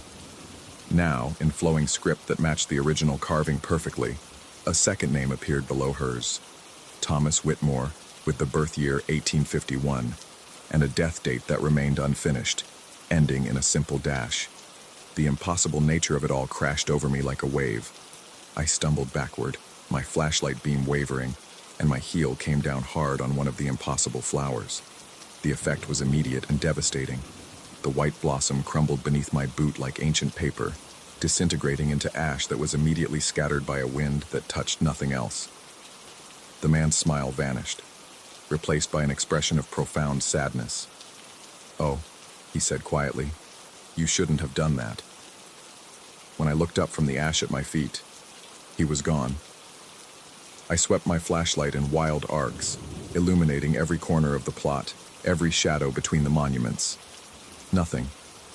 The remaining flowers had vanished as well, leaving only bare earth and the restored headstone, now bearing only Sarah's name, exactly as it had been when I'd last seen it. But I knew what I'd witnessed. I could still smell jasmine in the air. The rest of my shift passed in a blur of nervous energy. I kept my flashlight on constantly, sweeping it across the cemetery grounds every few minutes. Every sound made me jump. The settling of old wood in the maintenance shed, the rustle of leaves, the distant hum of traffic on Route 15. By the time dawn broke over the Blue Ridge Mountains, I was exhausted and wired, my mind churning with questions that had no rational answers. I drove home to my apartment in Culpeper, showered, and tried to sleep. But every time I closed my eyes, I saw that man's face in the moonlight, heard his voice speaking impossible words that made flowers bloom in barren soil. I saw my name in his mouth like he'd known me for years. When I woke up around 2 in the afternoon, I called the Historical Society office. Mrs. Henderson, no relation to my predecessor, was the volunteer coordinator, a sweet woman in her 70s who knew every burial in Hollowbrook Cemetery by heart. "Thomas Whitmore?" she repeated when I asked. "Yes, dear, Sarah's husband. He's buried there beside her, though his grave was unmarked for decades. The family ran out of money after Sarah's funeral, you see. Thomas spent his last years trying to commission a proper stone, but he passed before he could manage it. Sad story, really." My hands were shaking as I held the phone. "What year did he die?" "Let me check my records. Here we are. Thomas Whitmore died November 15th, 1889, just 2 months after his wife. Broken heart, according to the local newspaper. Why do you ask?" I thanked her and hung up without answering. November 15th, 1889. More than a century ago. But the man I'd seen looked no older than myself, spoke with the casual familiarity of someone very much alive. That evening, I almost called in sick. The rational part of my mind insisted that what I'd experienced was some kind of hallucination brought on by stress and isolation. Working alone in a cemetery would affect anyone's psyche eventually. But another part of me, a part that grew stronger as darkness fell, insisted that I'd witnessed something genuine and impossible. I arrived at Hollowbrook just before midnight, my nerves stretched taut as piano wire. The cemetery looked exactly as it always had, peaceful, dignified, empty. I went through my usual routine, checking the maintenance equipment, reviewing the tasks scheduled for the following day. Everything was normal until I reached the Whitmore plot. Fresh flowers covered Sarah's grave, not the impossible white blossoms from the night before, but real chrysanthemums and roses, arranged with obvious care. A small card tucked among the blooms read, in elegant handwriting, "For my beloved wife, on the anniversary of our meeting." I checked my phone for the date. October 23rd. There was no way to verify when Thomas and Sarah Whitmore had first met, but the timing felt significant in a way that made my stomach clench. The flowers were real. I could feel their petals between my fingers, smell their earthly fragrance. Someone had placed them here during the day, between my departure that morning and my arrival tonight. But who? And why would they sign the card with Thomas's name? I was studying the arrangement when I heard footsteps on the gravel path behind me. I spun around, flashlight ready, and found myself face to face with an elderly man I didn't recognize. He wore a simple dark coat and carried a small bundle of white roses. "Evening," he said with a nod. "Hope I'm not disturbing you." "The cemetery is closed," I said automatically, though relief flooded through me at encountering someone unquestionably alive and ordinary. "I know, son. I'm sorry. Today's a special day for me and my Clara. Would have been our 50th anniversary." He held up the roses. "I know visiting hours are over, but I was hoping you might make an exception." His grief was genuine, written in every line of his weathered face. I found myself nodding before I could think better of it. "Where is she?" "Section C, near the back. Clara Morrison. I'll be quick, I promise." I watched him shuffle away into the darkness, his flashlight beam bobbing among the headstones. It felt good to help someone, to do something normal and human after the impossible strangeness of the previous night. I turned back to the Whitmore plot, studying the professional arrangement of flowers that definitely hadn't been there that morning. That's when I saw him again. Thomas Whitmore sat on the ground beside his wife's headstone, his back against the marble, looking for all the world like someone settling in for a long conversation. He wore the same dark suit, the same anachronistic hat, but something about his posture suggested deep exhaustion. "You came back," he said without looking at me. This is my job, I managed, surprised by how steady my voice sounded. I work here. No, he said, finally turning those kind, impossible eyes toward me. You came back to see if I was real. He was right, and we both knew it. I could have called the police, could have stayed home, could have done a dozen things that would have kept me away from Hollowbrook Cemetery. Instead, I was here, drawn by questions that conventional wisdom said I shouldn't want answered. Are you? I asked. He smiled sadly. I don't know anymore. I used to be. I was born in 1851, married Sarah in 1873, lost her to pneumonia in 1889. I grieved for exactly 67 days before my heart gave out.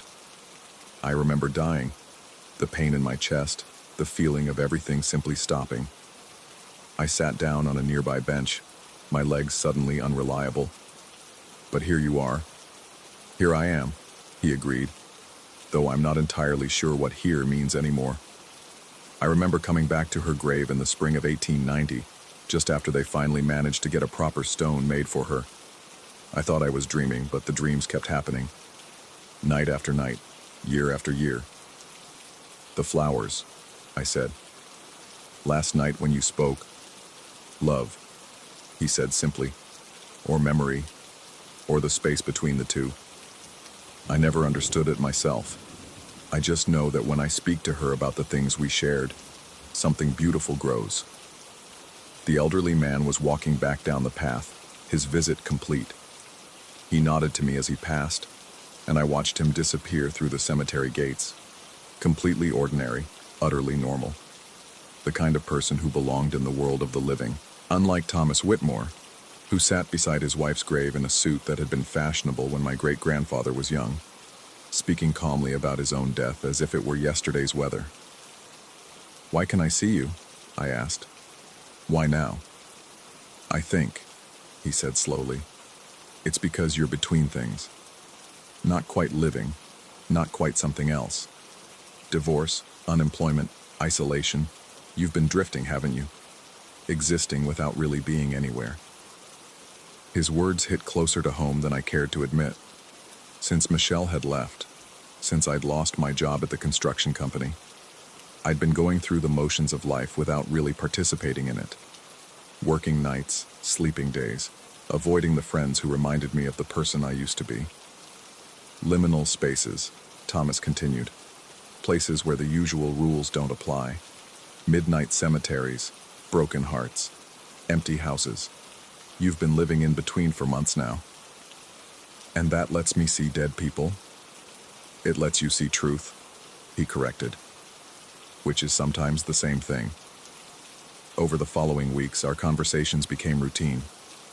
Thomas would appear sometime after midnight, always near Sarah's grave, and we would talk until dawn began to touch the horizon. He told me stories about Virginia in the 1880s, about the farm he and Sarah had worked together, about the children they'd hoped to have before pneumonia took her. In return, I found myself sharing things I'd never told anyone. My fear that Michelle had been right to leave, my growing certainty that I was fundamentally broken in some way that couldn't be fixed. Thomas listened without judgment, offering insights that seemed to come from a perspective much broader than his apparent age suggested. But even as I grew comfortable with these impossible encounters, other things began happening that made me question my own sanity. I would arrive at work to find tools moved from where I'd left them. Freshly planted flowers would appear overnight in areas I'd left bare. Sometimes I caught glimpses of movement in my peripheral vision, figures walking among the headstones who vanished when I looked directly at them. Most disturbing were the headstones themselves. Names and dates that I was certain had read one way the night before would show different information when I checked them the following evening. A death date in 1943 might change to 1944. A first name might shift from James to Jonathan. Small changes, but consistent enough that I started photographing the stones to confirm my memory.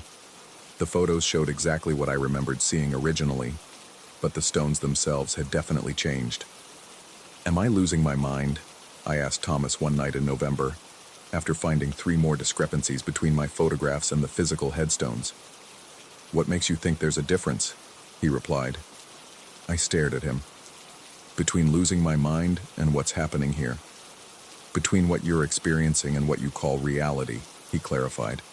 You assume that your previous understanding of how things work was correct, and that anything that contradicts it must be delusion. But what if your previous understanding was simply limited? Limited how? By the assumption that dead people stay dead, that the past is fixed, that marble can't change itself to reflect truth rather than history. I pulled out my phone and showed him the photos I'd taken. These stones say different things than they did when I photographed them. Thomas studied the images with genuine interest. Fascinating. You've documented the process. What process? Healing, he said. Correction. Truth finding its way to the surface despite attempts to bury it. I don't understand. Hollowbrook Cemetery has been here for over 200 years, Thomas explained. Think about how many errors have accumulated in that time. Wrong dates carved by grieving relatives who misremembered, names misspelled by carvers who couldn't read the handwriting, entire people forgotten or deliberately erased from family histories. He gestured toward the surrounding headstones. You've been taking such good care of this place, Marcus. Cleaning, restoring, giving the dead the dignity they deserve. Is it so impossible that they might return the favor by correcting the lies carved in stone? I wanted to argue, to insist that granite couldn't rewrite itself no matter how well tended it was. But I'd seen the changes with my own eyes, documented them with digital precision, and Thomas sat before me night after night, a man who'd been dead for over a century, speaking with the casual ease of someone very much alive. The night we met, I said, you made flowers grow just by talking. Love, he said simply, or the memory of love. When I tell Sarah about the life we shared, something beautiful has to grow. It's the natural order of things. But I stepped on one, and it turned to ash. His expression grew sad. Doubt, he said. Fear. The absolute certainty that impossible things can't happen. You killed it with disbelief. And you disappeared. I went where I always go when faced with absolute skepticism. Back to the space between being and not being. It's lonely there. November stretched into December, and my conversations with Thomas became the anchor point of my existence. I looked forward to our midnight meetings with an intensity that probably wasn't healthy. During the day, I found myself researching the cemetery's history, looking for records of the Whitmore family, trying to verify details from Thomas's stories. Everything checked out. Every story, every date, every historical detail he mentioned aligned perfectly with the documented record. Sarah Whitmore had indeed died of pneumonia in September 1889. Thomas had survived her by exactly 67 days before his heart gave out. They'd been married for 16 years and had no children. The local historical society's archives included a newspaper clipping from November 1889 describing Thomas's death. A man of quiet dignity and profound devotion, the obituary read. He spoke often in his final days of joining his beloved wife, and seemed to find peace in the prospect of their reunion. I showed the clipping to Thomas the next night. He read it with the detached interest of someone examining their own autopsy report. Quiet dignity, he repeated with amusement. I suppose that's one way to describe spending 2 months crying in public. You really died in 1889? As surely as you're alive in 2024? Then what are you now? I don't know, he admitted. I remember being dead. I remember the silence, the absence of everything. But I also remember Sarah calling to me in the spring of 1890 when they finally installed our headstone. Her voice was so clear, so desperate. How could I not answer? And you've been here ever since? In one form or another. Sometimes I'm more solid, more present. Other times I'm barely a whisper of memory. But I've never really left her. What about other people? Do they see you? Thomas shook his head. You're the first in decades. Most people are too busy with the living world to notice the spaces in between. I thought about the elderly man who'd visited his wife's grave that first night, how completely ordinary and alive he'd seemed compared to Thomas's impossible presence. What makes me different? You're not quite in the living world anymore, Thomas said gently. You've been drifting between states for months now. Not fully engaged with life, but not ready to let go either. It makes you sensitive to others who exist in that same space. The observation stung because it was accurate. Since the divorce, since losing my job, I'd been going through the motions of living without really participating in life. Working nights in a cemetery was just the most literal expression of a withdrawal that had been ongoing for months. Is that why the headstones are changing? Because I'm in between? The headstones are changing because truth wants to be told, Thomas corrected. You can see it happening because you're not invested in maintaining the illusion that the past is fixed and immutable. As December deepened into winter, the changes became more dramatic. I would arrive at work to find entire sections of the cemetery rearranged, headstones moved to different plots, family groupings reorganized in ways that made more sense than their previous configurations. My photographs from previous nights showed the original layout, but the physical reality had shifted to reflect some deeper truth about the relationships between the dead. I should have been terrified. Any rational person would have sought professional help or at least stopped coming to work. Instead, I felt a strange sense of privilege, as if I'd been granted access to a secret truth about the nature of reality. But the privilege came with a price. I was losing weight, sleeping poorly, struggling to maintain connections with the living world.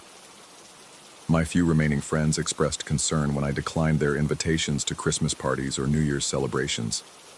My apartment felt like a hotel room, a place to sleep between shifts rather than a home. You're fading, Thomas observed one night in late December, his voice heavy with concern. What do you mean? Look at yourself, Marcus. Really look. When did you last have a conversation with someone who wasn't dead? When did you last eat a full meal or sleep through the night without dreaming of marble and flowers? I couldn't remember. The days had become a blur of restless sleep and anxious waiting for nightfall.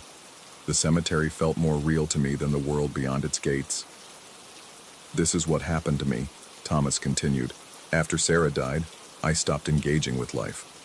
I went through the motions, working my farm, maintaining my house, but I wasn't really there anymore. My heart gave out because I'd already given up. Are you saying I'm dying? I'm saying you're choosing not to live. And there's a difference, but not as much of one as you might think. I looked at him sitting there in his impossible, anachronistic suit, dead for more than a century, but more present and engaged than I'd been in months. What would you do? If you were me? I'd remember that being between worlds is a temporary state, he said. Eventually you have to choose one or the other. What if I choose this one? What if I stay here with you and Sarah and all the others who exist in the spaces between? Thomas's expression grew infinitely sad. Then you'd become like me, a memory that thinks it's alive, speaking to marble stones and calling it conversation. Is that really what you want? I don't know, I admitted. The other world. Everything there went wrong. My marriage, my career, my sense of who I was supposed to be. At least here, talking with you, I feel like I matter. You do matter, Thomas said, but not because you can see dead people. You matter because you're alive, Marcus, because you have the capacity to build something new instead of just tending to the remains of what came before. On New Year's Eve, I made a decision.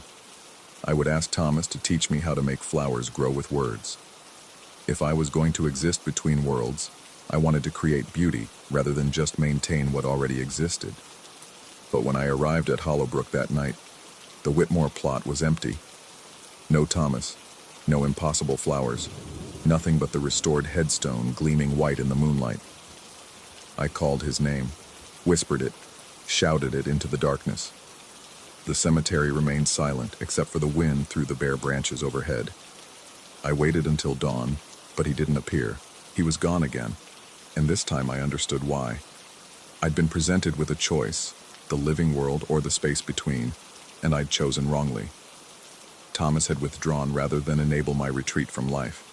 For 3 nights, I worked alone, tending the grounds with mechanical efficiency, while struggling with a sense of loss that surprised me with its intensity. I'd grown to depend on our conversations, on the strange comfort of existing in a reality where impossible things were simply another kind of truth. On the fourth night, I found fresh flowers on Sarah's grave again. White roses this time, arranged with the same careful attention as before. The card read, "For the love that transcends understanding," but no sign of Thomas. I sat on the bench across from the Whitmore plot and spoke to the empty air.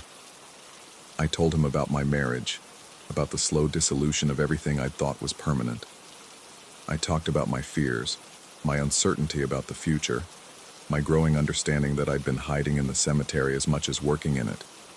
As I spoke, something strange happened.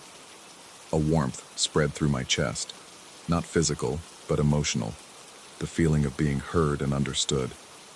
And when I finished talking, when the last of my words had dissolved into the winter air, I noticed a single white flower blooming beside the bench where I sat. I knelt and examined it closely. Real petals, real fragrance, growing from earth that had been barren moments before. I reached out to touch it, then stopped. Instead, I simply sat with it, watching it sway in a breeze I couldn't feel. It didn't turn to ash. It didn't disappear when I acknowledged its impossibility. It simply existed, beautiful and inexplicable, proof that speaking truth could create something worth preserving. I finished my shift that night with a clarity I hadn't felt in months. When I drove home as dawn broke over the Blue Ridge Mountains, I didn't go to my apartment. Instead, I went to the diner where Michelle and I used to have breakfast on Sundays, ordered coffee and eggs, and called my old friend Jake. "Marcus?" Jake's voice was thick with sleep. "Jesus, what time is it?" "Too early," I admitted. "But I wanted to talk about the job you mentioned at your construction company, about maybe getting my life back on track." We talked for an hour, over breakfast that tasted better than anything I'd eaten in months. Jake was cautious but encouraging, asking gentle questions about my mental state without pushing too hard. By the time we finished, I had a job interview scheduled for the following Monday, and plans to have dinner with Jake and his wife that weekend. I've been working days again for 2 months now, operating heavy equipment for Jake's company, rebuilding my connection to the world of the living. The work is satisfying in a way I'd forgotten was possible, creating rather than just maintaining, building something new rather than preserving what already existed. I still work 1 night a week at Hollowbrook Cemetery, partly for the extra income, but mostly because I can't quite let go. The Historical Society was thrilled to have someone willing to take the occasional evening shift, and it feels right to maintain that connection to the space where I learned to distinguish between existing and living. Thomas hasn't appeared again, but I don't expect him to. I think he accomplished what he set out to do, guide someone else away from the choice he'd made, help them find their way back to the living world before it was too late. But sometimes, when I'm working alone among the headstones on quiet Thursday nights, I still notice small impossibilities. Fresh flowers appearing overnight on graves that had been bare. Names on headstones shifting slightly to reflect deeper truths about the people buried beneath them. Shadows moving between the monuments in ways that suggest purpose and consciousness. I don't investigate these phenomena anymore. I simply acknowledge them with a nod and continue my work, tending the grounds with the understanding that some mysteries are meant to be witnessed rather than solved. Last Thursday, I found a new arrangement on Sarah Whitmore's grave. White roses and jasmine, artfully combined with flowers I couldn't identify. The card read, "Thank you for helping him remember that love means letting go." The handwriting was different from Thomas's, more delicate and flowing, feminine. I left the flowers undisturbed and went about my work, whistling softly in the darkness. Somewhere in the space between worlds, I thought, there might be 2 people who finally understood that love isn't about holding on at any cost. It's about caring enough to encourage each other toward whatever form of existence allows for the most truth, the most beauty, the most genuine presence. Whether that existence happens among the living or the dead is perhaps less important than most people think. But I've made my choice. And every morning when I drive away from Hollowbrook Cemetery, as the sun rises over Virginia, I carry with me the knowledge that I've chosen wisely. The living world is messy and uncertain, full of loss and change and the constant possibility of heartbreak. It's also full of flowers that grow from ordinary soil, attended by ordinary people who understand that the most profound magic happens when we choose to be fully present in whatever reality we inhabit. That seems like enough. More than enough, actually. It seems like everything.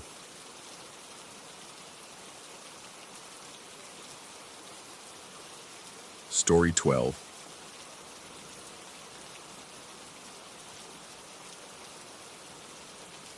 The desert heat had been pressing down on my windshield for the better part of 3 hours when I first spotted it. A shimmer of chrome and glass rising from the endless beige like a mirage made solid. But this wasn't the typical roadside eyesore that dotted Route 66 like metal tumors. This was something else entirely. I'd been driving west from Flagstaff, chasing the kind of authentic Americana shots that my Instagram followers ate up like candy. The irony wasn't lost on me. Using digital platforms to showcase analog photography from a bygone era. But bills didn't pay themselves, and my gallery showings barely covered the cost of film development these days. The Route 66 series was supposed to be my breakthrough. 36 frames of pure nostalgia, each one a window into America's automotive soul. The gas station materialized ahead like a fever dream of the Eisenhower era. Ruby red pumps stood at attention beneath a pristine white canopy, their chrome fixtures catching the late afternoon sun and throwing it back in brilliant starbursts. The building itself was a masterpiece of mid-century design, sleek lines, picture windows, and that distinctive space-age architecture that promised a future that never quite arrived. A neon sign buzzed softly overhead, though I couldn't make out the lettering from this distance. My fuel gauge had been flirting with empty for the past 20 miles, but that wasn't what made me slow down.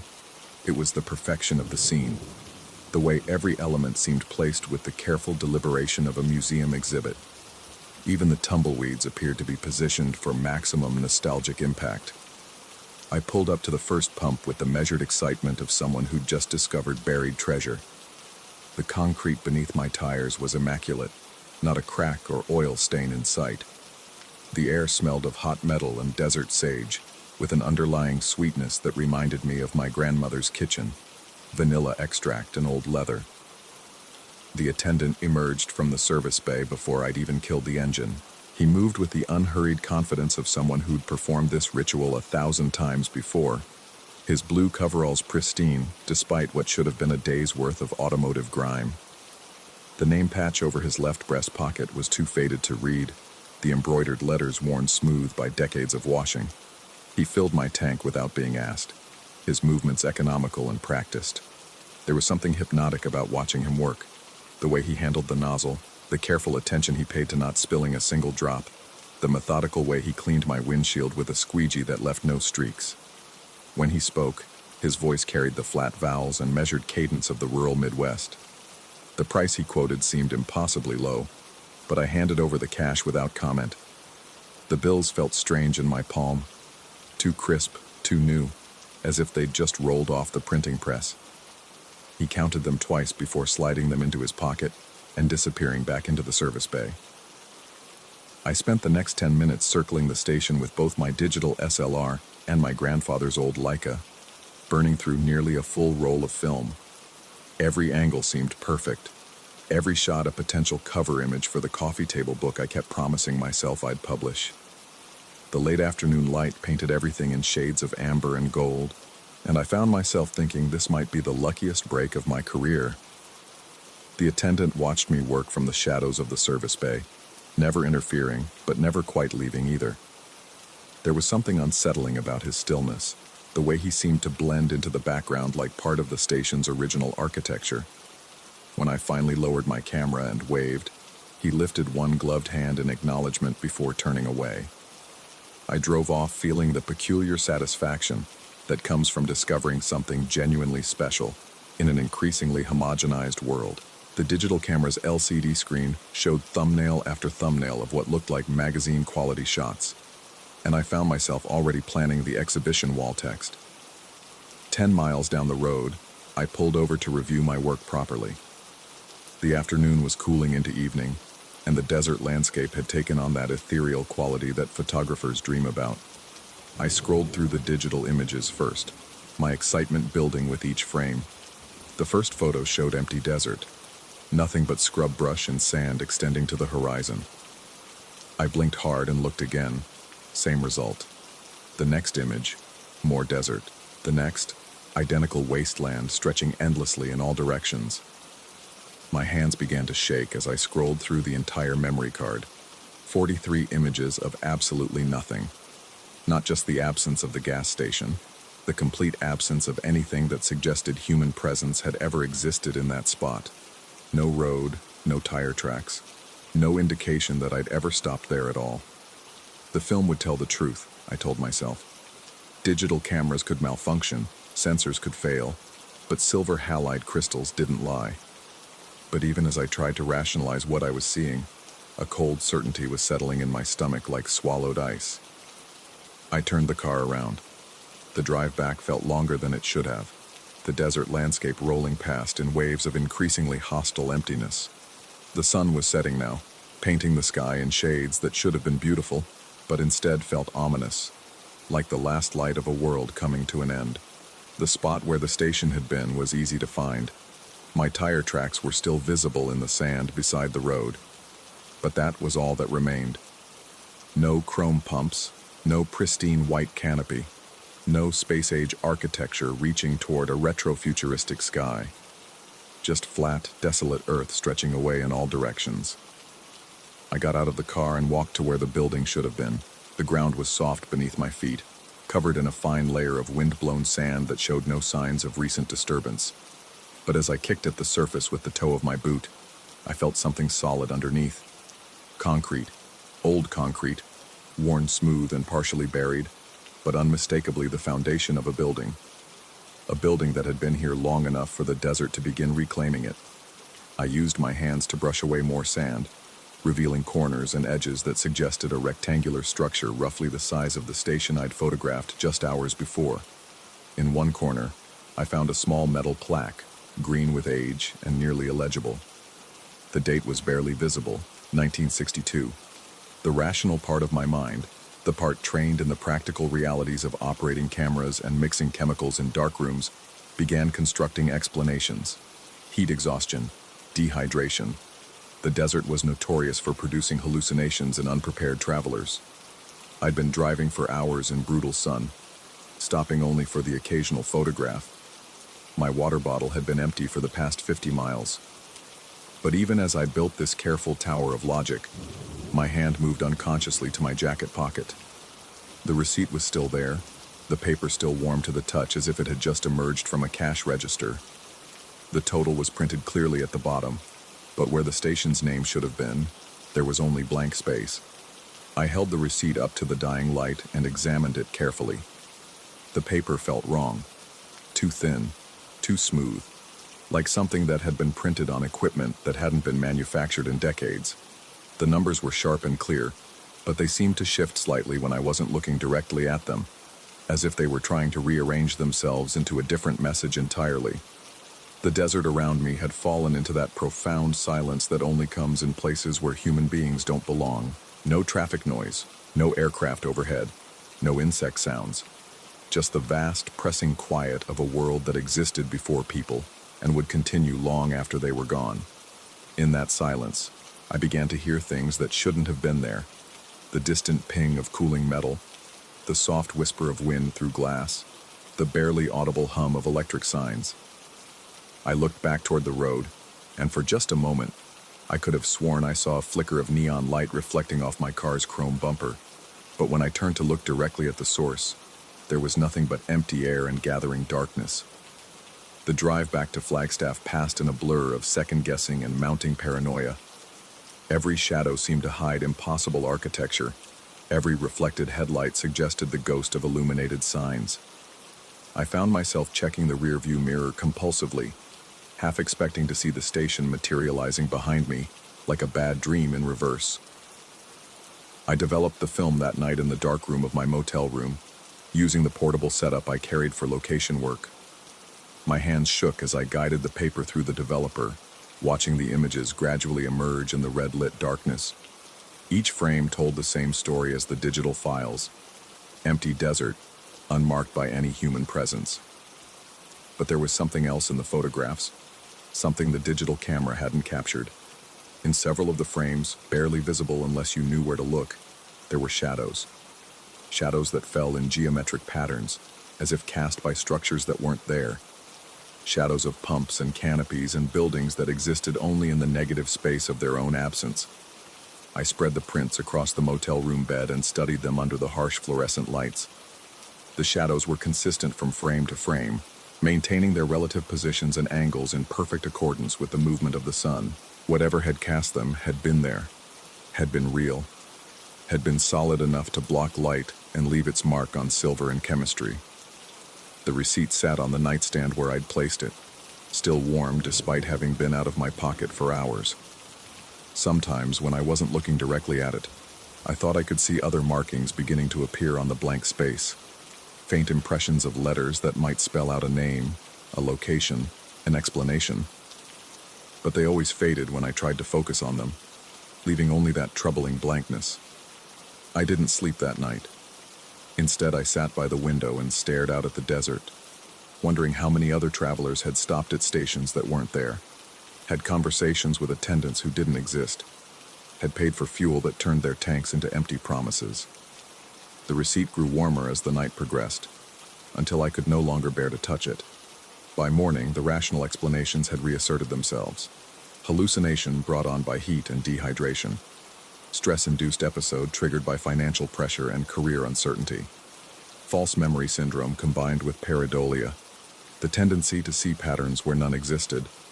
The receipt could have come from anywhere, could have been in my pocket for days without my noticing, but the shadows in the photographs remained, and sometimes on long drives through empty country, I find myself slowing down when I see the shimmer of chrome and glass rising from the heat-hazed distance. I tell myself it's just another mirage, another trick of light and longing. I tell myself a lot of things these days. The receipt is still in my jacket pocket, still warm to the touch. Sometimes I take it out and stare at the blank space where a name should be, waiting for those faint letters to resolve themselves into something I can read. But they never do. They just hover at the edge of visibility, like everything else about that perfect impossible station. I've stopped driving Route 66. These days I stick to interstates and well-traveled roads, places where every gas station has a name and a history and a paper trail that extends back through corporate records and municipal permits.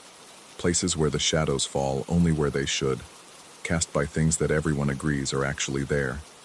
But late at night, when the desert wind carries the scent of sage and the distant promise of gasoline and chrome, I sometimes hear the soft electrical hum of neon signs that were never built, advertising services that were never offered, in a place that was never there.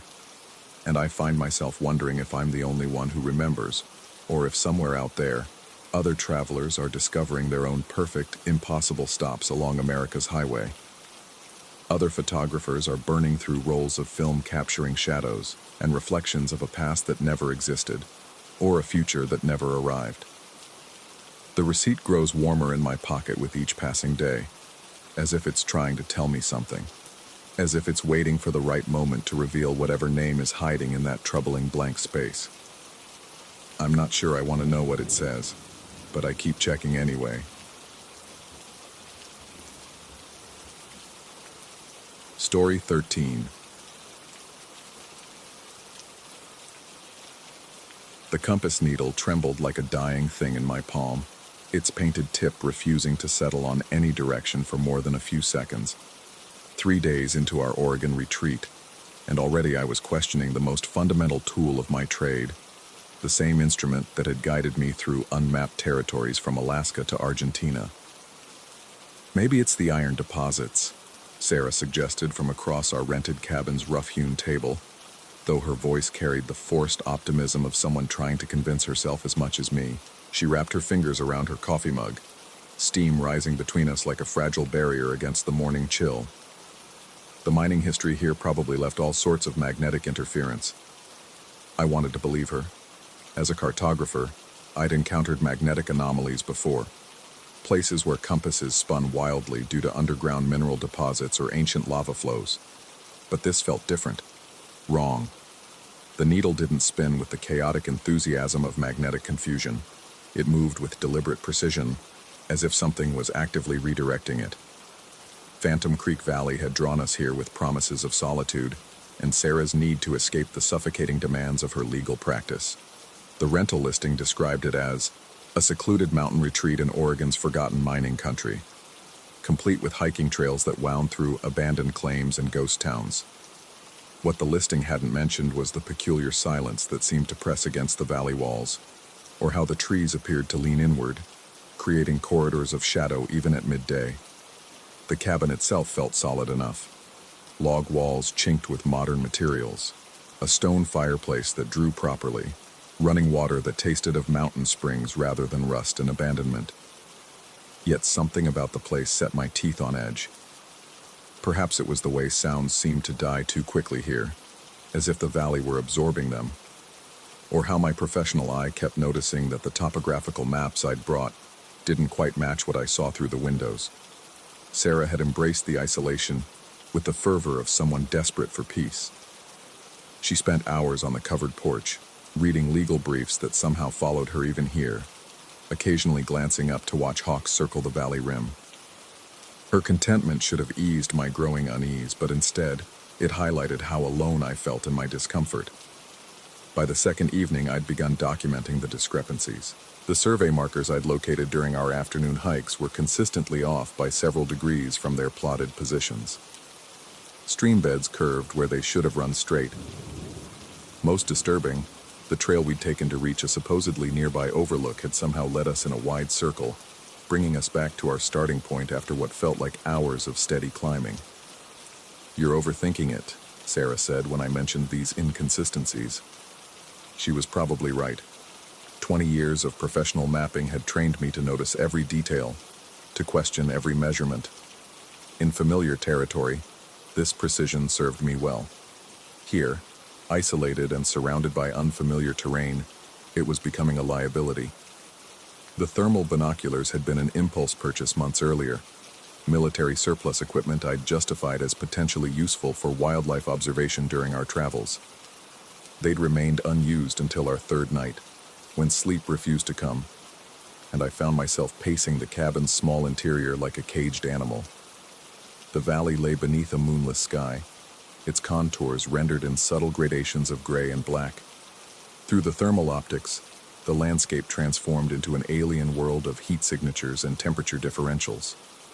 Warm spots glowed white, where the day's sun had been absorbed by rocks and tree trunks. Cooler areas appeared in shades of blue and purple. Small animals moved through the brush as bright spots of concentrated warmth. I was adjusting the focus when I saw it. The figure stood perhaps 200 yards downslope, near the tree line where our property met the national forest boundary. At first glance, it might have been a bear rearing up on its hind legs. The size was right, and the broad shoulders suggested massive strength. But bears, even standing upright, maintained a distinctly ursine posture. This thing stood too straight, too purposeful. More disturbing than its posture was its temperature signature. Where every other living thing in the valley glowed with body heat, this figure appeared as a cool void against the warmer background. Not cold exactly. Its surface temperature seemed to match the ambient air, as if it generated no heat of its own, or somehow perfectly regulated its thermal output to blend with its surroundings. I held my breath, willing my hands to remain steady, as I watched the figure turn its massive head in my direction. Even through the green-tinted display, I could make out features that suggested both human and animal characteristics. A broad face that jutted forward into something resembling a muzzle, arms that hung longer than they should from those powerful shoulders. Then it made a sound that I felt more than heard, a low, rumbling growl that seemed to originate from the earth itself rather than any living throat. The cabin's walls vibrated with the frequency, causing my coffee mug to dance across the table where I'd left it. More disturbing still, the compass beside the binoculars spun completely around, its needle settling on what had been south just moments before. When I looked back through the thermal optics, the figure had vanished. I spent the remainder of the night seated by the window, switching between visual observation and thermal scanning, but saw nothing more unusual than an owl hunting field mice and a fox investigating something near the creek. By dawn, I'd almost convinced myself that fatigue and imagination had collaborated to create the entire experience. Almost. The compass, however, remained stubbornly oriented in its new direction. When I stepped outside to verify its readings against the sun's position, I discovered that what I had always known as east now registered as west. Either every compass I owned had somehow been simultaneously reversed, or something in the valley was fundamentally altering the local magnetic field. Sarah emerged from the bedroom as I was examining my backup compass, a precision instrument I'd relied on for over a decade. It showed the same impossible reading as the others. "Sleep well?" she asked, though her tone suggested she already knew the answer. Dark circles shadowed her eyes, and her usual morning composure seemed strained. I told her about the thermal sighting, trying to keep my voice level and objective. As I spoke, I watched her expression shift from concern to the carefully neutral look she adopted when dealing with particularly unreliable clients. "You've been stressed," she said finally. "The new project, this isolation, maybe your mind is just processing everything in unusual ways." Her explanation was reasonable, professional, completely logical. It was also wrong. I knew what I'd seen, felt what I'd experienced. The wrongness of this place went deeper than stress or professional paranoia. That afternoon, I suggested we hike to the old mining claims marked on the topographical map. Sarah agreed, perhaps sensing that keeping busy might ease my growing agitation. We packed water and trail food, along with my primary compass and GPS unit. The trail began promisingly enough, following a well-defined path that matched my maps. But within an hour, we encountered the first inconsistency. The path split where no junction was marked, creating two equally worn routes leading in opposite directions. My compass insisted that both paths led north, which was impossible. We chose the left fork and continued climbing. The forest grew denser as we gained elevation, pine and fir trees forming a canopy so thick that determining the sun's position became nearly impossible. The silence here was profound. No bird calls, no insect sounds. Even our footsteps seemed muffled by some acoustic property of the terrain. Sarah walked ahead, her legal training allowing her to focus on the immediate task of navigation while ignoring the broader implications of our situation. I envied her ability to compartmentalize, to treat our circumstances as merely another problem requiring methodical solution. The first mining claim marker appeared exactly where my map indicated it should, but facing the wrong direction.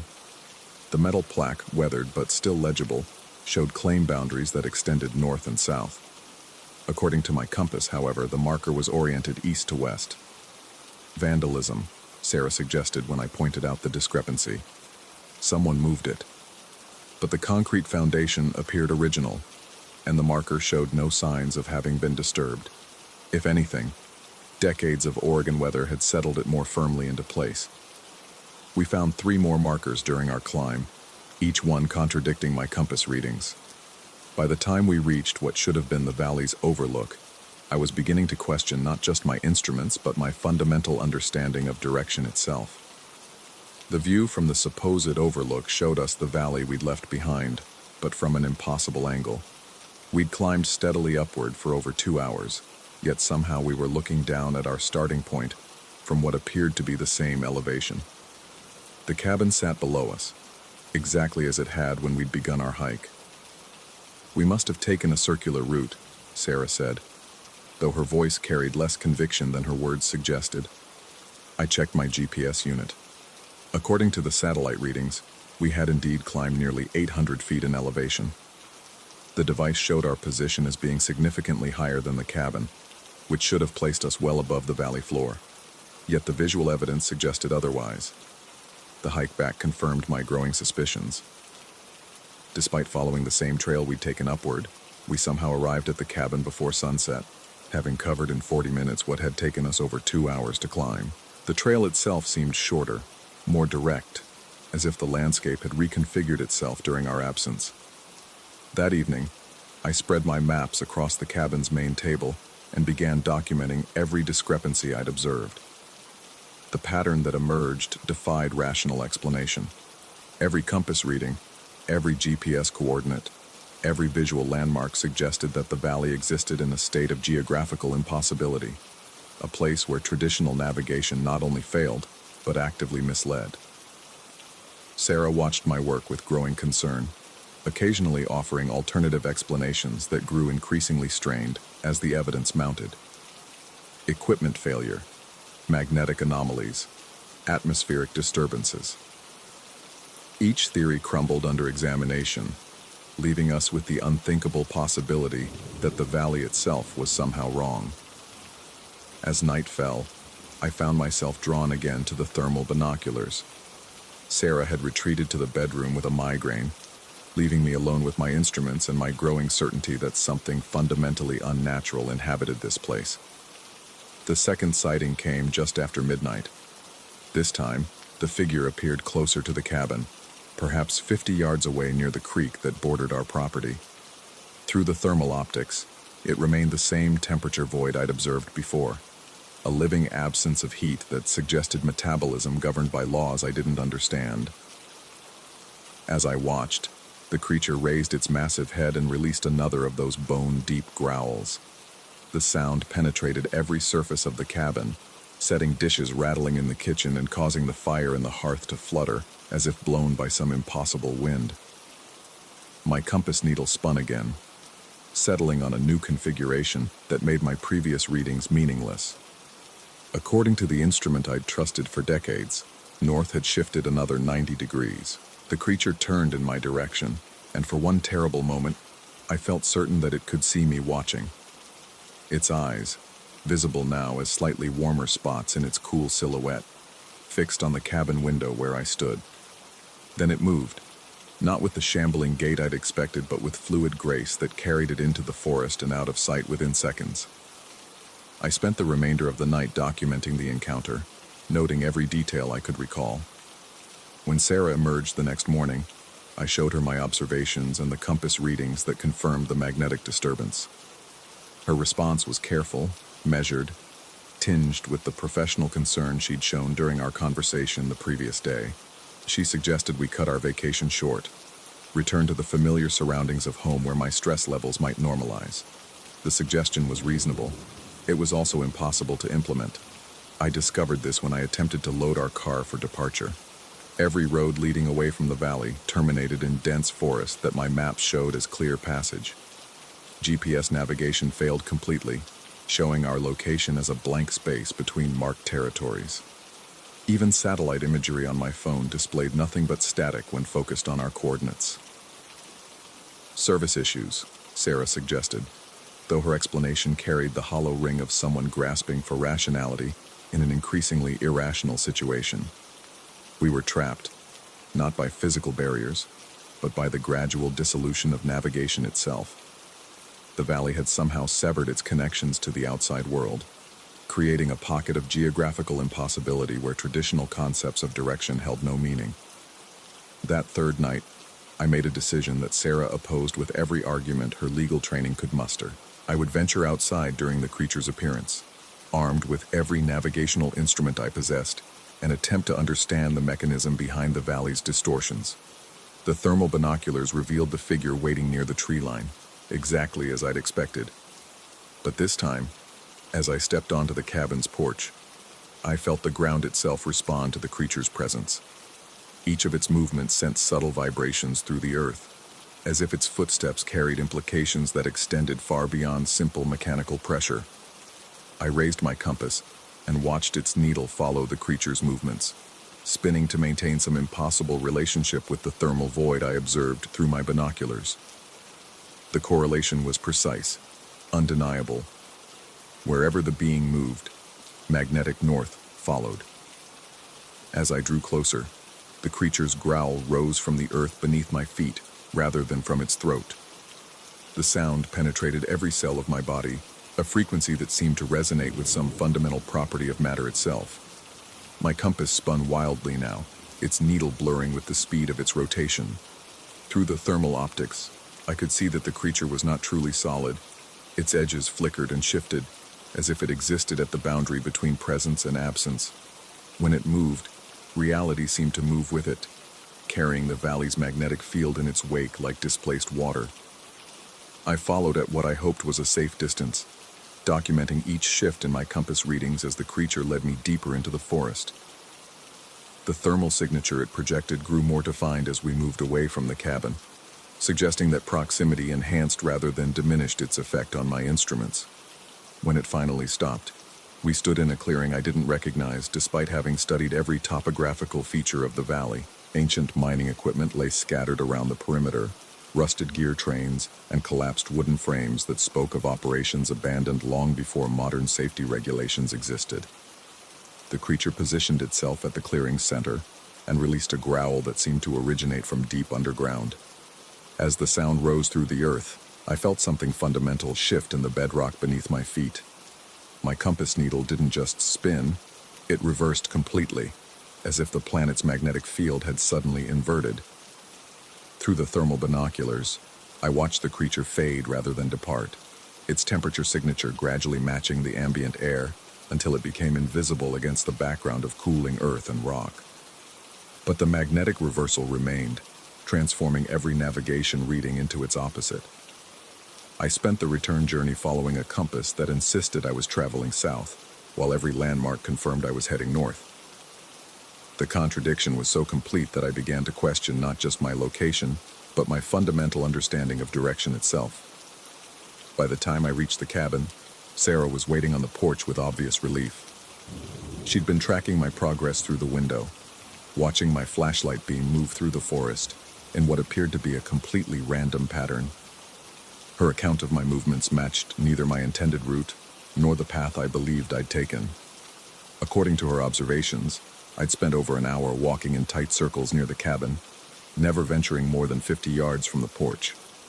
The discrepancy between our experiences should have been impossible to reconcile. Yet here we were, both certain of what we'd witnessed, both unable to deny the evidence of the other's account.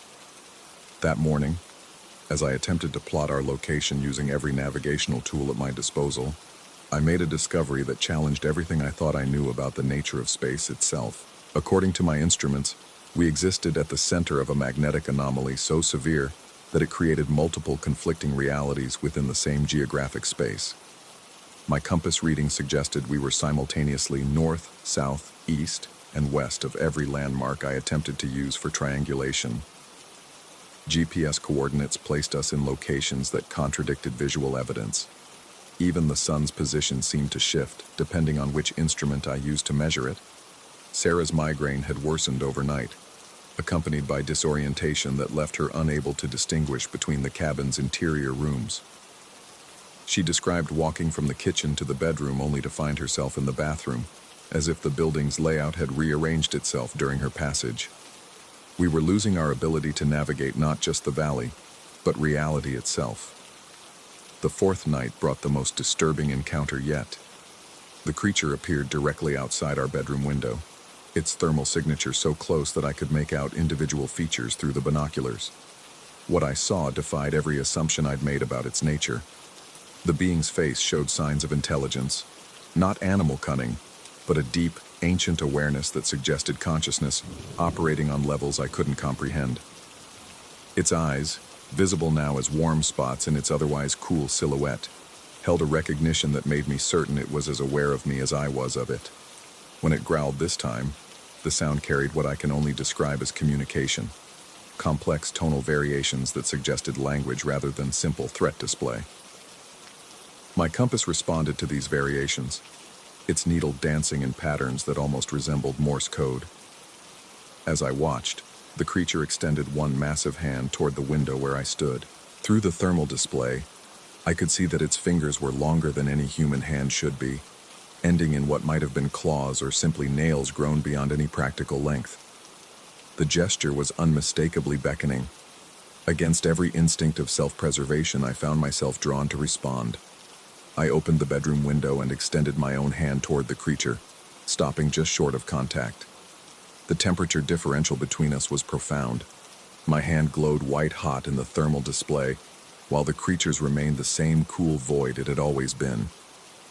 When our fingertips nearly touched, I felt a sensation unlike anything in my experience.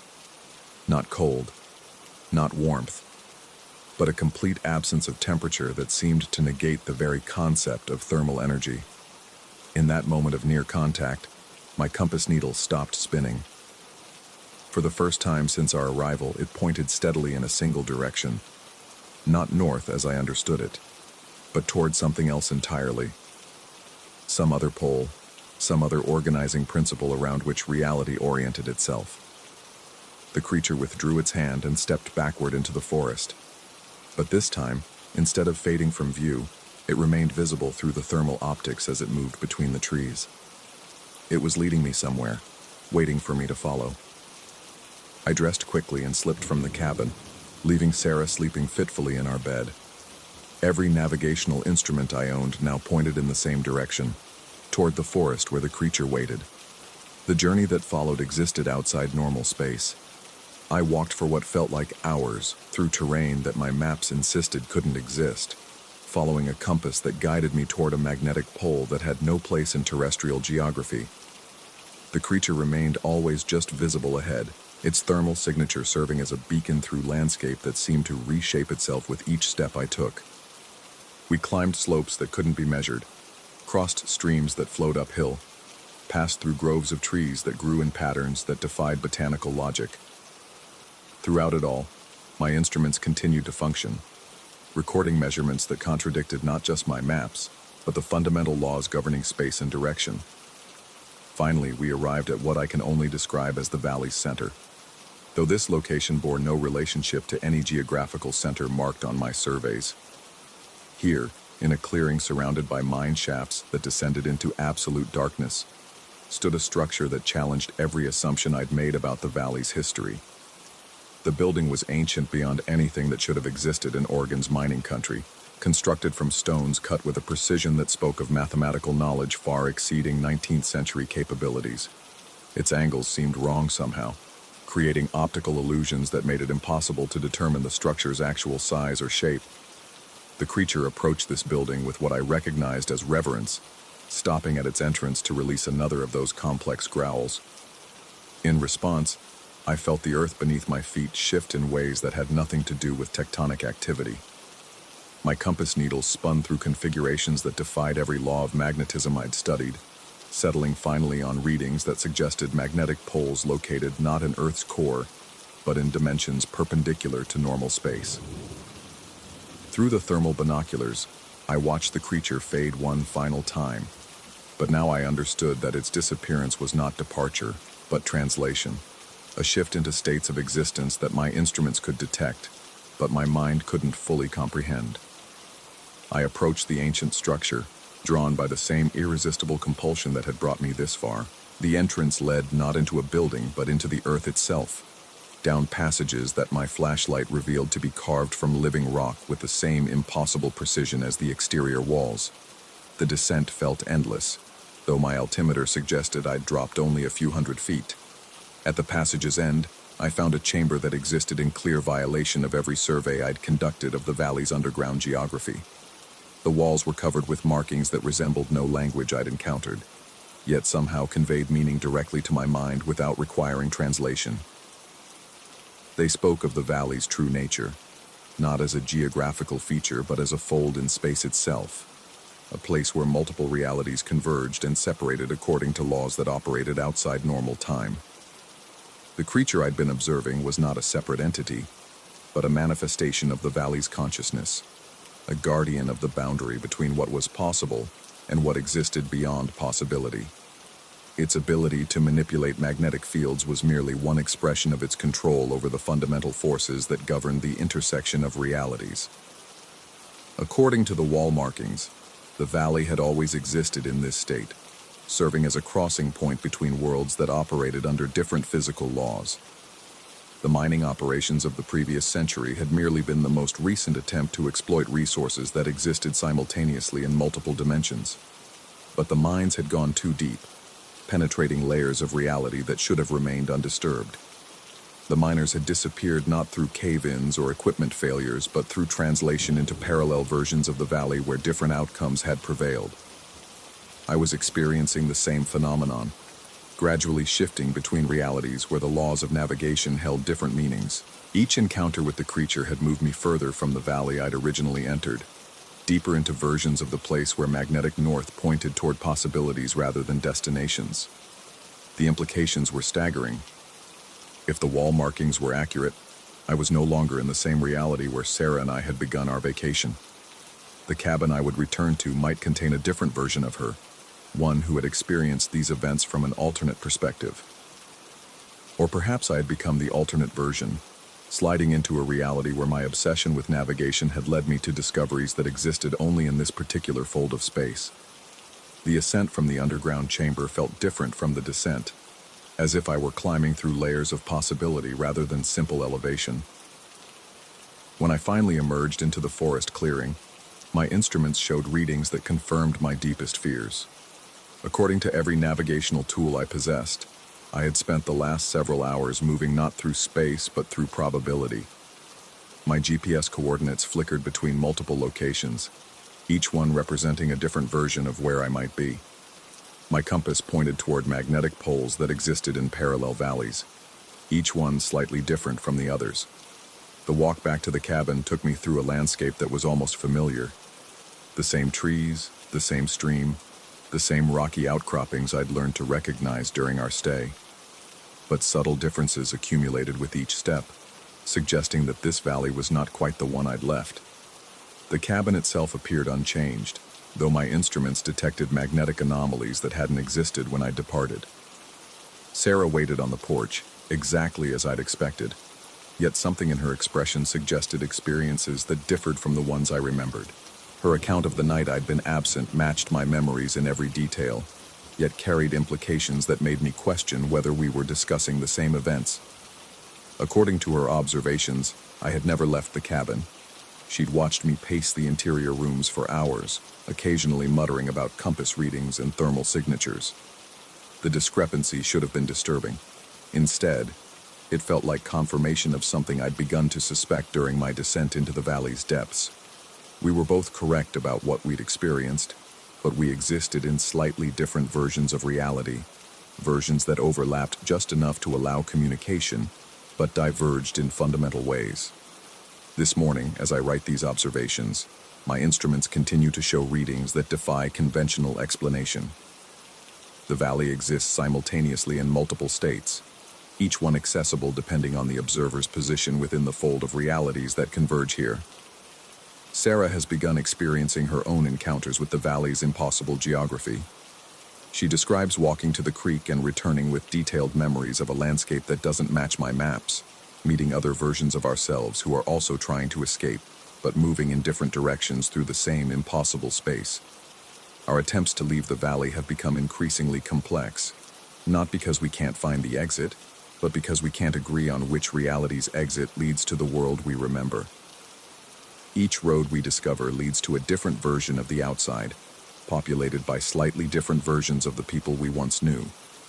The creature continues to appear in my thermal observations, though now I understand that its presence indicates not threat, but opportunity. Chances to shift between realities, to explore different solutions to the problem of navigation, in a space that operates outside normal geometry. I've begun to suspect that escape might not involve leaving the valley, but rather finding the specific reality where we belong, the particular fold of space that connects to the world we remember. The challenge lies in determining which of the infinite possibilities represents our true destination. My compass needle spins constantly now, pointing toward every direction simultaneously, suggesting that all paths are equally valid and equally false. In a place where magnetic north changes with each heartbeat, traditional navigation becomes not just useless, but counterproductive. Yet I continue to document these observations, driven by the hope that someone else might find this account and benefit from my experiences. Whether that someone exists in this reality or another, whether these words will reach them through conventional communication or through the same impossible channels that brought me to this understanding, I cannot say. The valley watches, patient and eternal, offering infinite opportunities to those willing to abandon their assumptions about the nature of space and direction. I am no longer certain whether we are its prisoners or its guests, whether our presence here was accidental or inevitable. But I am certain of this. The compass in my hand has become something more than a navigational tool. It has become a key to understanding that reality itself is far more complex and mutable than I ever imagined. And tomorrow, When the creature appears again in my thermal display, I will follow it once more, deeper into the fold of possibilities, searching not for escape, but for the specific version of escape that leads home. The needle spins, pointing everywhere and nowhere, and I am learning to navigate by the spinning itself.